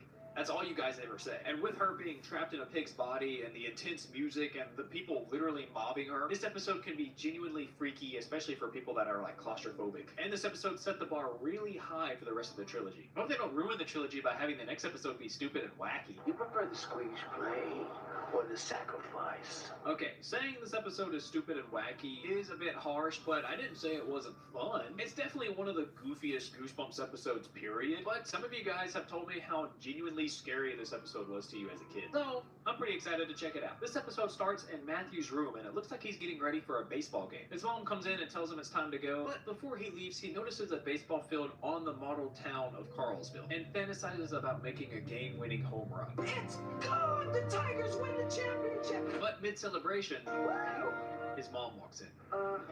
Yeah. Yikes. Embarrassing. And apparently in this scene you can see multiple Goosebumps books, especially on the bookshelf in his room. But I rewinded the episode multiple times and zoomed in and stuff. I can't tell what these books are. I literally can't see the name or a cover of any of them. So let me know what you know about this scene in the comments below. Later, during the baseball game, we see the exact scenario that Matthew was fantasizing in his room earlier. There are 2 players on the base, there are 2 outs, but sadly Matthew isn't the one batting. And he's not very good at baseball either. He's so bad that he hasn't played a single game this season. And he wasn't going to play one either until the coach for the other team spoke up. The other team coach points out that there's a rule that every kid needs to play in at least 1 game each season, or the team will have to forfeit the last one. Our job is to provide an opportunity for all the boys. What? You know, this coach kind of seems like a decent guy. So Matthew's coach has to let him play in this inning, or they'll have to forfeit the game completely. He gives Matthew a bat and some advice before walking up to the plate. Close your eyes. Maybe you'll get lucky. Wow, this dude's a piece of shit. But sadly...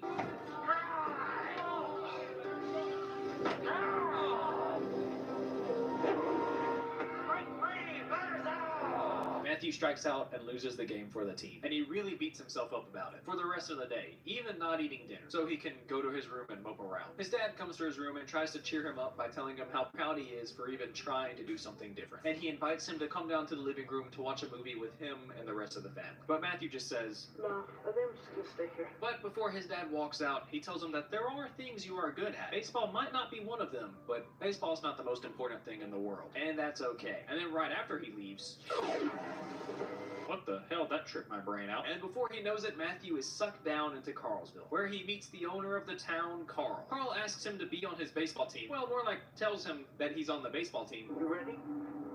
Me? And tonight's the big game, and everyone in town is coming to watch. Or maybe not. Carl hands Matthew a bat and warns him that they don't play traditional baseball here. It's more like a one-man show, and the only goal of the game is to make it to home base. But before any game can start, of course they have to play the national anthem.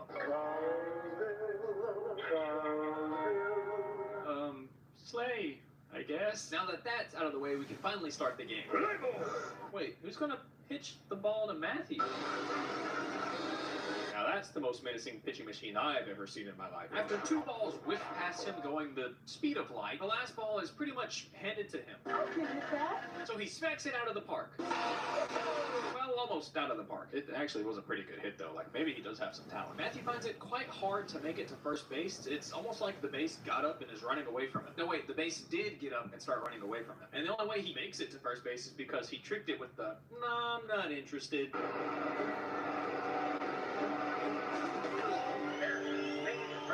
After the first base incident, Matthew finds out Carl doesn't have the best intentions. You're trying to hurt me. But he's stuck here now, and the only way to get back is to make it to home base. Next step, second base, and Matthew takes a huge lead, which was a mistake. Now he's stuck in Carl's version of a saw trap. Multiple cutouts of Matthew spring up beside him, and the pitching machine sends balls whizzing past him, knocking down the other ones. It's actually kind of crazy how a machine that's made to be incredibly accurate misses this kid multiple times. Luckily, Matthew gets out of the restraints by simply taking off his shoe, and he crawls all the way to second base, which in turn makes the pitching machine disappear. Now to make it to third, but Matthew is understandably terrified to make it to third, and he refuses to leave second base because he knows he's safe there. But this is Carlsville we're talking about, so nothing's really fair here. And Carl finds a sneaky way to get Matthew off of second base. Did he just make the base disappear? Maybe Carl will cut the kid some slack and make getting to third base pretty easy. Yeah, never mind. Matthew takes his sweet old time crossing the deathly tightrope. And I don't blame him. I mean, come on, there's lava on both sides of him, and he has to make it at least 90 feet to the next base. I'd be terrified too. Don't act like you wouldn't be. And after a grueling 2.5 minutes of the episode, he finally makes it safely to third. Matthew begs Carl to just let him go home. Sure, it's only 90 feet away. You think you can steal it? Then Carl gives Matthew 2 plays to choose from. You prefer the squeeze play or the sacrifice? Matthew finds it quite weird that he's the only player on the field, so Carl decides to give him some friends. His name is Herm the Squirm. Is that what he said? Herm the Squirm. I think that's what he said. And Herm is here to play. Damn. But Herm isn't the only monster joining us. And his name is... I don't know. I can't hear what they call him because the music's so freaking loud. Since Matthew didn't choose a play, Carl decided to choose one for him. And it looks like Matthew is stuck in between a textbook rundown play. So Matthew is stuck in between third and home, and he has to try his best to make it around one of the monsters to get safe. But the monsters are tossing the ball back and forth and slowly inching closer towards him to get him out. And this makes it incredibly hard for him to make it to any base. Luckily for him, the catcher drops the ball. No, what the hell is that? Now that the ball has gained sentience, it tries to bite his ankles like a chihuahua, but it really sucks at it, just keeps missing. But this gives Matthew optimal time to slide into home.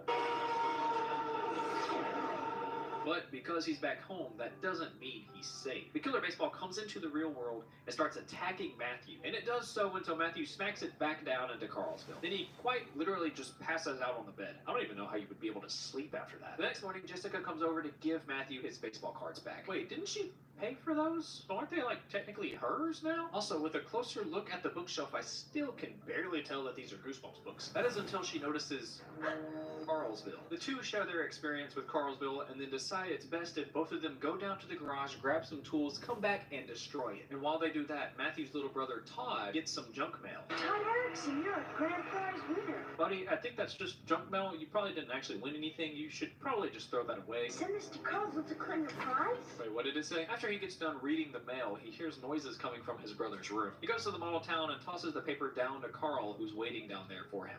We have a winner!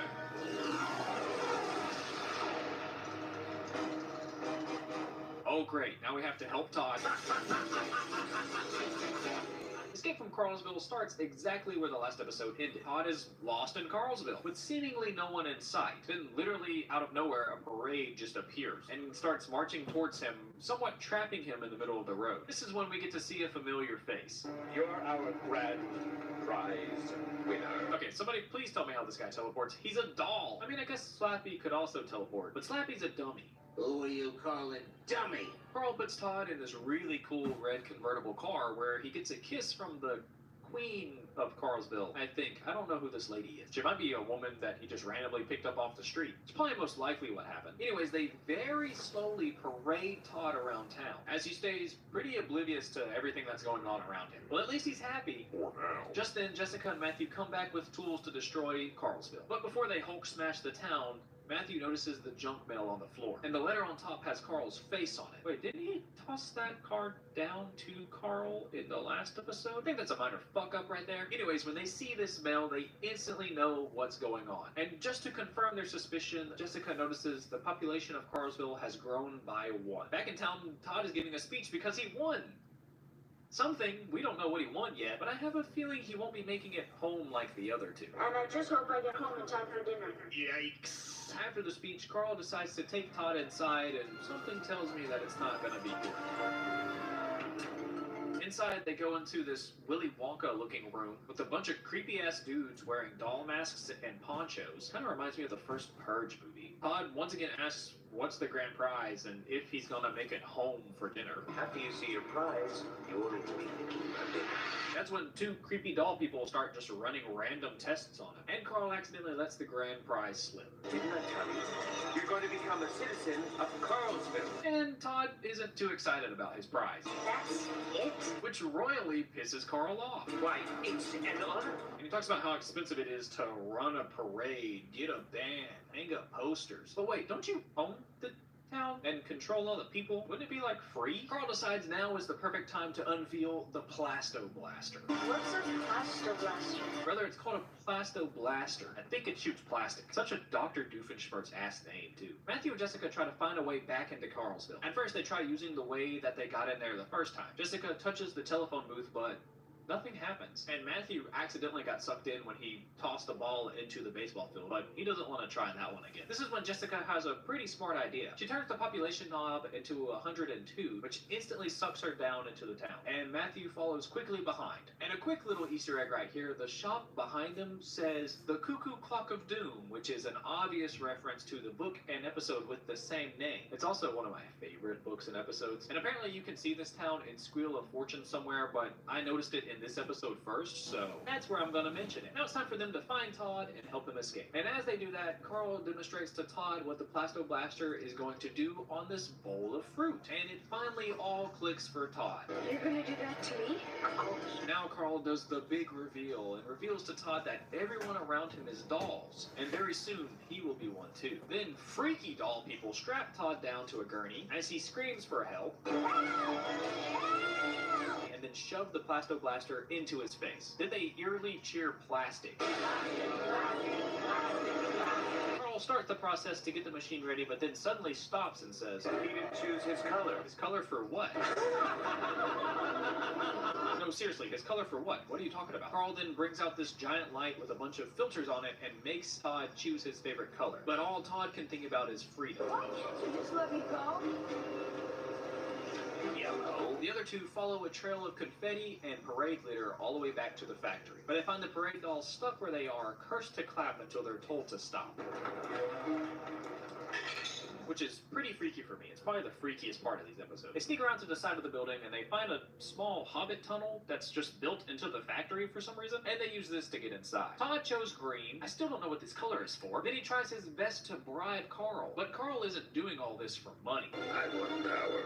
He gives a very narcissistic speech about how he's the king of Carlsville and how he loves to be in control of everyone and everything. And he also likes to torture kids for fun because, to him, It passes the time. the other two find the room where Carl and Todd are. Carl is getting the last steps ready to turn Todd into a doll as the other two scramble to find a way to stop him. Luckily, they find the wires that are connected to the machine. And before Carl presses the button, he has to stop and make sure of something. Did I tell you this won't hurt? No. Good. Because it does. Stop it! Damn, dude, the kid's already terrified. Just cut him some slack. I don't think he deserved all that. And as Todd screams for help, Carl presses the button to turn him into a doll. But before the laser can fire, Jessica just starts ripping out cords and pipes, successfully stopping the Plasto Blaster. They grab Todd and they quickly try to escape outside, with Carl right on their tails. Wait a minute, what are their parents doing during all this? Aren't they a little concerned that their kids are missing? Where are the kids? They're playing with that miniature toy town, I believe. I guess that makes sense. Jessica thinks that maybe if they call home again, then they can escape, because that's the way she got home herself. But when they get to the phone booth, somebody beat them to it. Next, they run to the baseball field in hopes that touching home plate will take them back home, because that's how Matthew got sent back home. But of course, Carl beats them there. And on the way to the baseball field, they started to get pursued by a bunch of creepy doll people. And now they are backed into a corner. Side note, I love that they used twins for this scene. It's almost like they're manufactured dolls and they just kept making the same model. It's a very clever and nice touch that you probably missed when you watched the episode. Just then, Miss Erickson starts vacuuming Matthew's room, which pisses Carl off for some reason. What is that annoying racket? And while this is happening, the kids get captured by the doll people, but they don't make it far before Miss Erickson literally sucks all of them up. Except for the kids, of course. And Carl, for plot reasons. Jessica comes up with a plan that maybe if they get sucked up by the vacuum, that's their chance to escape. So they chase the vacuum all the way to Main Street and try to jump in as Carl does his cool guy walk towards them. Luckily for the kids, it worked. The kids rush to get the adults out of the room and quickly scavenge through the model town to try to find Carl's doll so that they can dispose of him for good. And it must have taken them a while too, because we cut to nighttime where they're burning the town in a fire. The kids aren't certain, but they think that they found Carl's doll because, well, Looks like it's close. sounds good enough to me. There's a head in the fire that looks similar to Carl already, so maybe they already burned. They take the doll and toss him in the fire, but not before they say a quippy one-liner. Next time, pick on someone your own size. After that, the camera pans to the vacuum cleaner where we see a doll-sized Carl uses the pipe as a slide and maniacally laughs as the camera fades to darkness.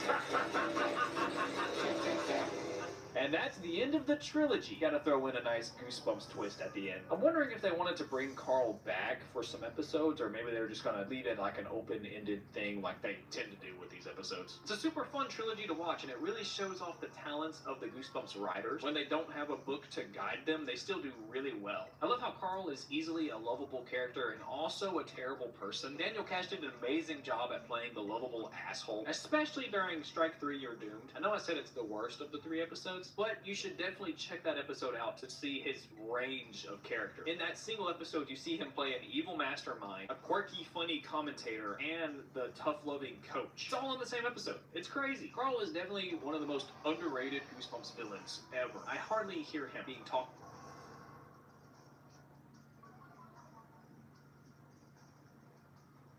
Hello everybody and welcome to Planet Earth. I am totally on Planet Earth right now. I am not here to infiltrate your planet. I am a citizen of Earth, citizen of all of Earth, every last bit of it. And my name is King Newsman. Last week I ran a poll asking you guys which episode of Goosebumps you guys would like to see me talk about next. And unsurprisingly, welcome to Camp Nightmare 1. Welcome to Camp Nightmare is one of my favorite episodes of Goosebumps. It was my favorite overall as a kid. It was the first Goosebumps episode to ever blow my mind. It might have been the first thing to ever blow my mind, I'm not sure. And it made me happy to see that it was quite popular with you guys as well. As I was rewatching this, I was a little scared that maybe the episode wouldn't hold up, because let's be honest, a lot of these Goosebumps episodes don't really hold up very well. But this is one of the few episodes of Goosebumps that I think holds up really well today, and is even still very interesting. Welcome to to Camp Nightmare is the 5th and 6th episode of Goosebumps in Season 1. Forgot how many bangers were in Season 1 of Goosebumps. And this episode was so popular that clips of it show up in other Goosebumps episodes, including Bride of the Living Dummy, which I talked about in my video. Go check that out if you haven't seen that. Stay Out of the Basement, It Came From Beneath the Sink, and An Old Story. But anyways, let's stop yapping and get into the episode. We start this episode in quite a weird way. Watch as a bus full of kids screeches to a stop as something menacing watches them from the wood line. The bus driver stops the bus, gets out, unloads all the kids' luggage, and quietly just leaves. And as this is happening, we get to meet a few of the campers, including our main character, Billy, who is played by Kai-Erik Erickson, and some of you might find him a little familiar because he was actually in an Are You Afraid of the Dark episode, a pretty popular one too, the one that's The Tale of the Dead Man's Float. We also get to meet Roger, who is played by Benjamin Plinner, and you might know him from another Are You Afraid of the Dark episode, The Tale of Jake and the Leprechaun. Man, this show really needs to have shorter titles. He was also in another Goosebumps episode known as The Haunted House Game. We also get to meet Jay and Colin. They're here as well. Oh, and Mike. After the bus driver rudely stops the bus, dumps their luggage, he hops back in the bus and then tries to commit vehicular manslaughter on all the kids. Luckily, nobody gets hurt yet. But as everybody is panicking and trying to find their luggage, something roars at them from the distance. And anybody that was slightly panicked before is now super panicked because something's about to eat them. And this is when we get a bit of a glimpse into Billy's personality. He immediately puts himself in harm's way, tells everybody to get back and stay back so he can go and see what's going on. He walks closer to the roar and we get a small little glimpse of the monster that's hiding in the woods. And then the creature explodes. What the fuck? It must have been like a defense tactic, you know? Like, you can't kill me if I kill myself first. Easy peasy. Turns out it was just camp director and fan favorite Uncle Al. Uncle Al uses this moment to tell the kids to be careful of wildlife out here because things can get you and hurt you. But Billy asks him, what was it? The wolf monster is named Saber, which is a sick name, I'm not gonna lie. And Uncle Al just used that gun to scare him off. And Uncle Al somehow didn't kill Saber. He just scared him away. I would be scared away too. Did you see how big that explosion was? Now they get a fun mile-long hike back to the campground. And along the way, we meet a few more people, and we get a little bit of Billy's backstory. Billy's parents are scientists, and they go on frequent trips because of their job. And every time they go on a trip, he has to go stay at a relative's house for a few days or weeks. For this trip, he decided that he was just going to go to summer camp. And we also get to meet Dawn. She's important later, though. And finally, after their mile-long hike, the boys and girls get split up. Because boys and girls can't bunk together. Girls have cooties, and they arrive at Camp Night Moon, which honestly is a really nice camp. But before they can do anything, Uncle Al gives the boys some rules. Don't leave your bunks at night or sneak out. Who would do such a thing? The girls' camp is off limits. Go catch cooties. Lights out at 9 and wake up at 6. And the last rule, write home to your parents every day. Okay, that's it. And as Uncle Al is finishing up, Billy notices a creepy, decrepit house behind him. So naturally he asks, what's that, Uncle Al? And obviously the creepy house is called the Forbidden Bunk. Why is it called the Forbidden Bunk? Because it's forbidden. So stay clear. Yeah, Billy, you idiot. The boys make it to their bunk and they're getting all settled in. And Billy notices that somebody etched Saber is hungry in red ink on the wall. And Colin tells him that Saber killed 2 kids last year, which Billy obviously doesn't believe. But they get interrupted by the snake somehow snuck into their bunk and bit Mike on the hand. Billy, using his quick thinking, wrapped the snake up in a sheet and they threw the sheet out of the window. And Mike is taking the situation quite well, actually. He calmly asks if he could go see a doctor or somebody, which would be nice, but at this time, their camp counselor shows up. The name's Larry? The name's Larry? Why did he do this? Larry is probably the worst person to ever live, ever, and is definitely the most annoying Goosebumps character ever. Flat out. I hate Larry. No one can top him on the annoying scale. And we get the first example of him being the worst person ever right here. Billy tells Larry that they need to get Mike to the nurse because of his snake bite. But Larry just answers with, why'd you throw a perfectly clean sheet out the window? Bruh, can you at least, act like you care for about 5 seconds, maybe? Finally, after about 5 minutes of them trying to explain that a snake bit their friend and that's why they threw a sheet out the window, he... Oh, man.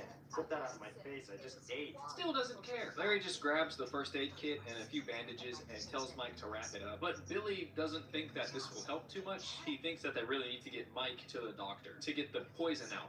first. And listen, I'm no zoologist, but I'm pretty sure the snake that was in the bedsheet was a ball python. And if Animal Planet taught me anything, it's that ball pythons are constrictors and not venomous. Not that I want to side with Larry. Trust me, that's the last thing I want to do. But I think the kid will be fine. Oh, and Larry also reveals that there is no nurse at the campgrounds. What nurse? What do you think? Uncle Al runs a camp for wimps? And that night, the whole camp gather around the campfire and they sing nice little campfire songs. Quite terribly, I might add.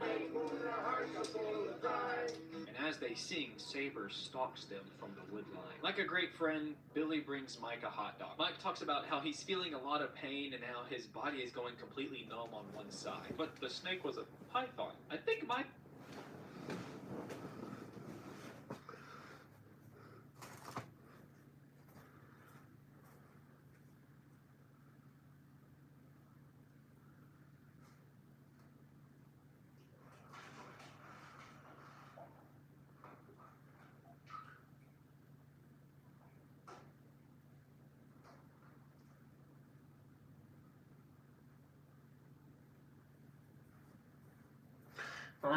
Well, actually, is having a stroke. But as Billy is trying to help Mike, Uncle Al gets mad at him for interrupting the campfire song. How dare he! This is when Billy just explains to Uncle Al what happened to Mike, and finally, somebody decides to help Mike. Uncle Al nurses Mike up a little bit and lets him know that he'll be okay. The swelling and pain will go away by the morning. Uncle Al then praises Billy for being a good friend and then titles him #1 camper. I don't know what that entails, but it's cool, I guess. Later that night, the boys talk about exploring the forbidden bunk, but Billy doesn't really want to do it. He wants to make sure Mike is okay, and also they'll get in trouble if they do that. But as they're walking to their bunk, something is stalking them from the woods. But as they slowly walk inside the bunk, Saber gets closer and closer, until finally...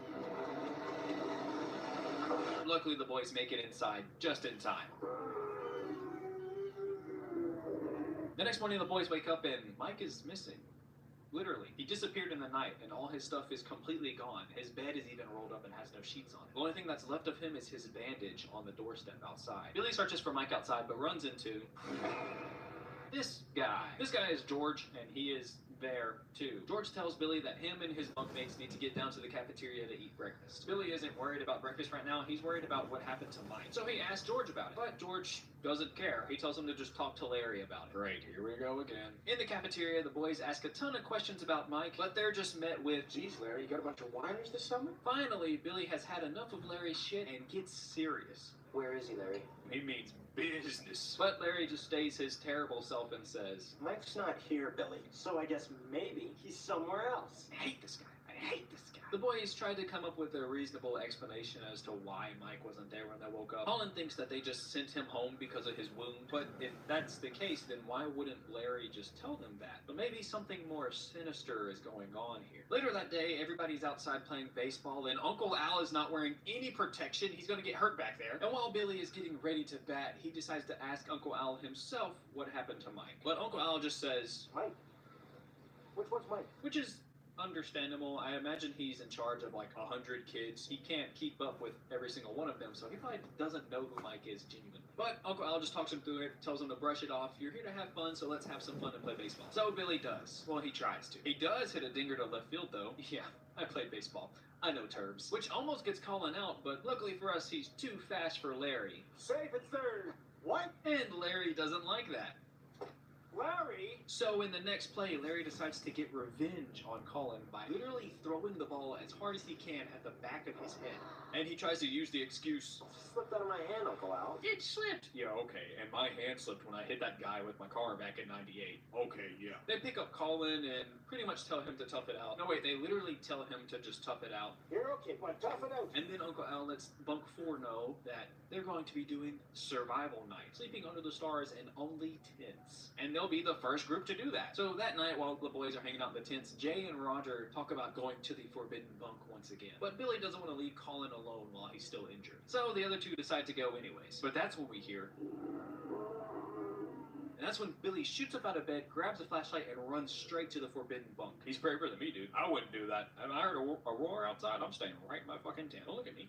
Oh, like you do the same thing. Yeah, okay. But before he can make it to the tent, he meets up with Jay, who tells him that Roger was just torn to pieces by Saber. What? That's crazy. So Billy and Jay quickly go and pick up Colin, but all he can say is, Saber's coming. They lift Colin up and carry him all the way back to their bunk, while Saber is chasing them. Saber is honestly really fast until he catches up to the boys, and then he gets hit with like a slowness potion from Minecraft or something, so he just almost completely stops. Luckily, the boys make it to the bunk where they're safe.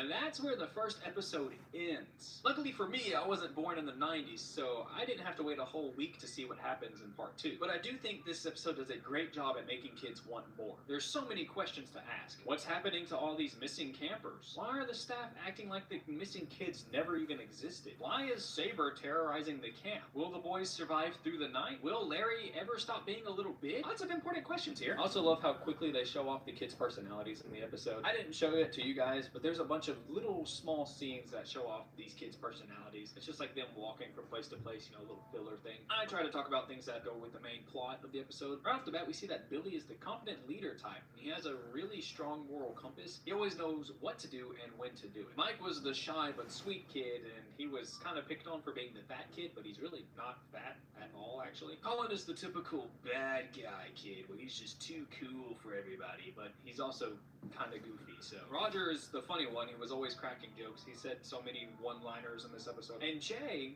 well, Jay is there.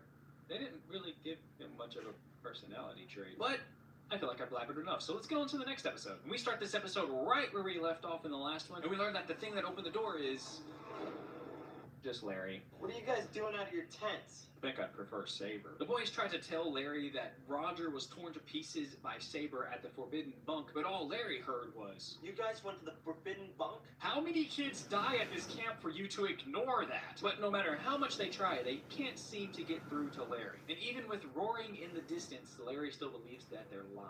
And that night, the boys agree to have one person stay up just to make sure that they're safe throughout the night.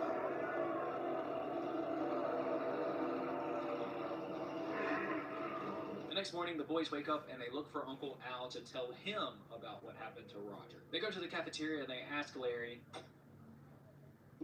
Where's Uncle Al? man, Billy really isn't fucking around anymore. But Larry won't tell them where Uncle Al is at all, and I think he's a little hurt that they want to talk to Uncle Al and not him. But they have a really good reason to. Because you don't believe us about Roger. And this is when Larry says something that's a little spine-chilling. I don't even know the guy.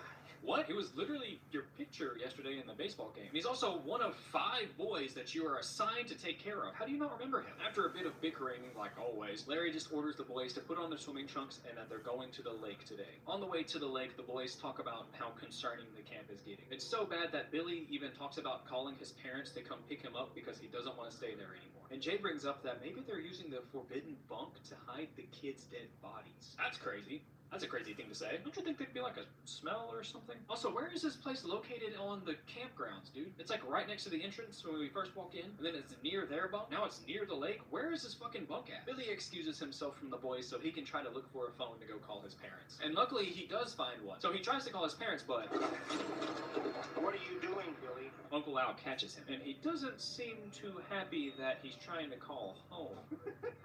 Never mind. Uncle Al is just a prankster, and he put this phone here as a joke because there actually is no phone at Camp Nightmoon, which really sucks. Billy then asks Uncle Al about Roger, but all Uncle Al has to say is, I checked the files. There is no camper up here named Roger.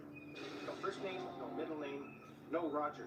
which is simply not true. And this shows Billy that he can't trust Uncle Al either, because he has a hand in whatever's going on with these missing campers. Billy makes it to the lake to see that Colin and Jay are already in a canoe in the middle of the lake. Billy tries to tell them what happened with Uncle Al when Counselor Baby Bottom shows up, and he tries to get them to put on life vests, which is the only time this guy is concerned with their safety at all in the whole episode. My friend was torn to pieces. I don't care. Hey, you're in the middle of a lake. You better put this life jacket on. You're gonna drown. Also, those are just floaties. They're not even life jackets. Larry throws them the floaties when They both fall in, which normally would be fine, but apparently both of them aren't good at swimming. Okay, that was a lie. Only Colin is bad at swimming, which causes him to panic, which makes him sick. And Jay tries to help him by diving down and getting him, but Jay doesn't come up either. Finally, Billy decides he's gonna jump in and help both of them, but for some reason Larry won't let him. And it's also for a second, but Billy falls in anyways. And in this moment, Larry panics, acts like he never saw anything, and then simply runs away, which is extremely weird and makes me think that all the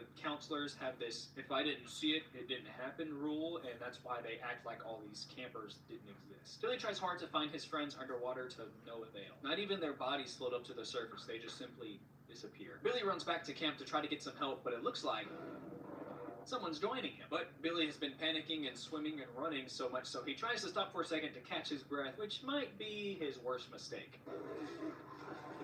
Billy luckily escapes Saber once again, but when he makes it back to Camp Night Moon, it's empty. Completely empty. Even the beds and the bunks are all rolled up. Billy starts to panic. He doesn't know what's going on. He's concerned about all his friends that just disappeared, and now the whole camp is gone. Is this all real? Has it all been fake? Has he imagined the whole thing? Luckily, he's got a level head, and he decides to just change clothes, get a bat, and get back on his feet. And he's going to figure out what's going on. And while he's looking for literally anybody around the camp, he sees a bunch of notes flying in the wind. And he follows them all the way back to the forbidden bunk. He walks inside to see a dilapidated, withering bunk with a cute little rat friend.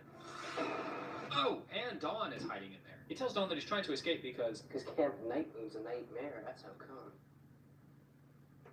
He said the thing. He said the episode. He said it. And apparently the same thing that's been happening to Billy has been happening to her. She talks about a friend of hers, and on the first day she got mauled by a bear, which is insane. But when they told a counselor, she just made her get up and walk back to camp. And back at the camp, the girls in the bunk tried to nurse her back to health. But the next day she was completely gone. And as they're talking, Billy notices something a little strange. He finds a small chest that is filled with letters that Uncle Al has been making these kids write to home. There are some letters from this year, but there are a lot of letters from years and years and years beforehand. Then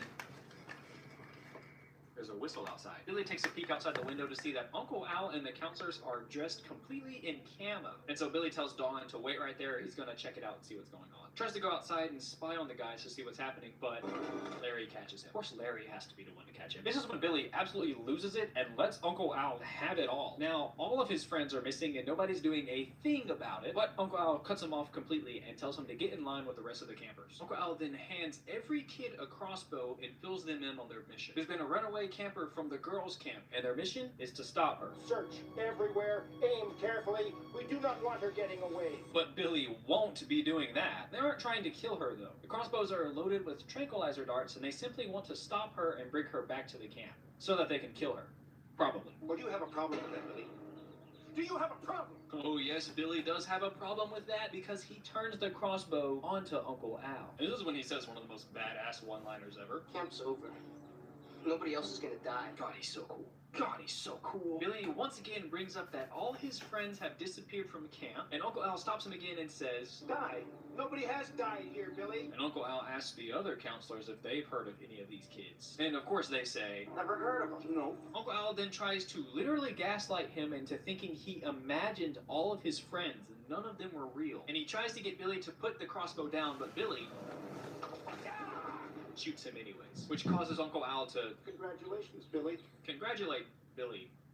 What? Everyone starts clapping and cheering for Billy, who is nothing but confused, just like I was first time I watched the episode. Billy's parents come out of the woods and congratulate him on passing a series of tests. And this is when he starts to ask about all of his friends. Jay and Colin, they just hid under the canoe where there's an air pocket so they could breathe until Billy left. Mike used a rubber snake to trick Billy into thinking he was bit, which is a little stupid, but I'll talk about that here in a second. And Roger is alive. He's just alive. Now I know the people that have never seen this episode still don't know what test he passed. Well, Billy's parents have been assigned to a really important mission that would cause them to be gone for a really long time. And they didn't want to go that long without seeing their son, so they put him up to this test to see if he's prepared to go on this expedition. And he proved to them that he's quick on his feet, quick thinking, and has courage. And everybody at Camp Night Moon were just actors from the lab. Now that Billy is safe, he can go home happy. Wait just a minute. What about Saber? Hello to Saber, Billy. Saber is also fake, which is kind of sad. I really like Saber. I like how fun and spooky Saber was. And now that all the loose ends are all tied up, we can finally learn what the big mission that his parents are going on is. Where are we going? Very far away. A place called Earth. Research tells us the aliens there are pretty dangerous and unpredictable. So yes, Billy and everybody in this episode were actually aliens the whole time, and they're going to be going on an expedition to planet Earth. My little 6-year-old brain could not fathom that ending. I was like, what? What? No way. No way. I hadn't had anything blow my mind since that episode until I watched Shawshank Redemption, and then Donnie Darko after that. But that's the end of the episode. So yes, Billy was a kid that thought he was going to summer camp to have a load of summer fun, only to be tossed into the middle of his own thriller movie situation, where literally all his friends disappear at some point, and some right in front of him, while a beast chases him multiple times, all for it to be a test to see if he's prepared to come to planet Earth, where people thought demons were going to come out of the eclipse like the Berserk manga. Honestly, he probably could just have passed Algebra 2 and then that would have been enough. He's probably smarter than 90% of the planet after that. Now quickly before I forget, Mike's excuse for the snake is very stupid. First of all, that rubber snake looks nothing like the actual snake that they used in the scene. Second of all, it could have been very easy to tell if he was bit or not. Just look for a bite mark and blood. I'm sure Billy is smart enough to notice ketchup and real blood. Then again, they are aliens, so they could just bleed on cue or something, I guess. Also, I love Saber's design. I think he's the coolest werewolf in Goosebumps. Don't get mad at me. I think I like him. I like him a lot. He's not even a werewolf. He's just a big ass fucking wolf. I want it so bad. I want the actual prop they used in the episode to be mine. Give it to me. But also, in the episode, wouldn't he be able to see George controlling him from the woods and stuff? Because it looked like he had to stand up and move these things. So you'd think it would just be like a white dude behind a giant wolf. Maybe a little plot hole there. The only difference I can remember personally from the book and the episode is at the end, Uncle Al gave the kids rifles to hunt down Dawn, not crossbows. But I think that's the only one I can remember. I'm sure there's a lot more. Let me know any of them in the comments below. Like I said earlier, I think the suspense in...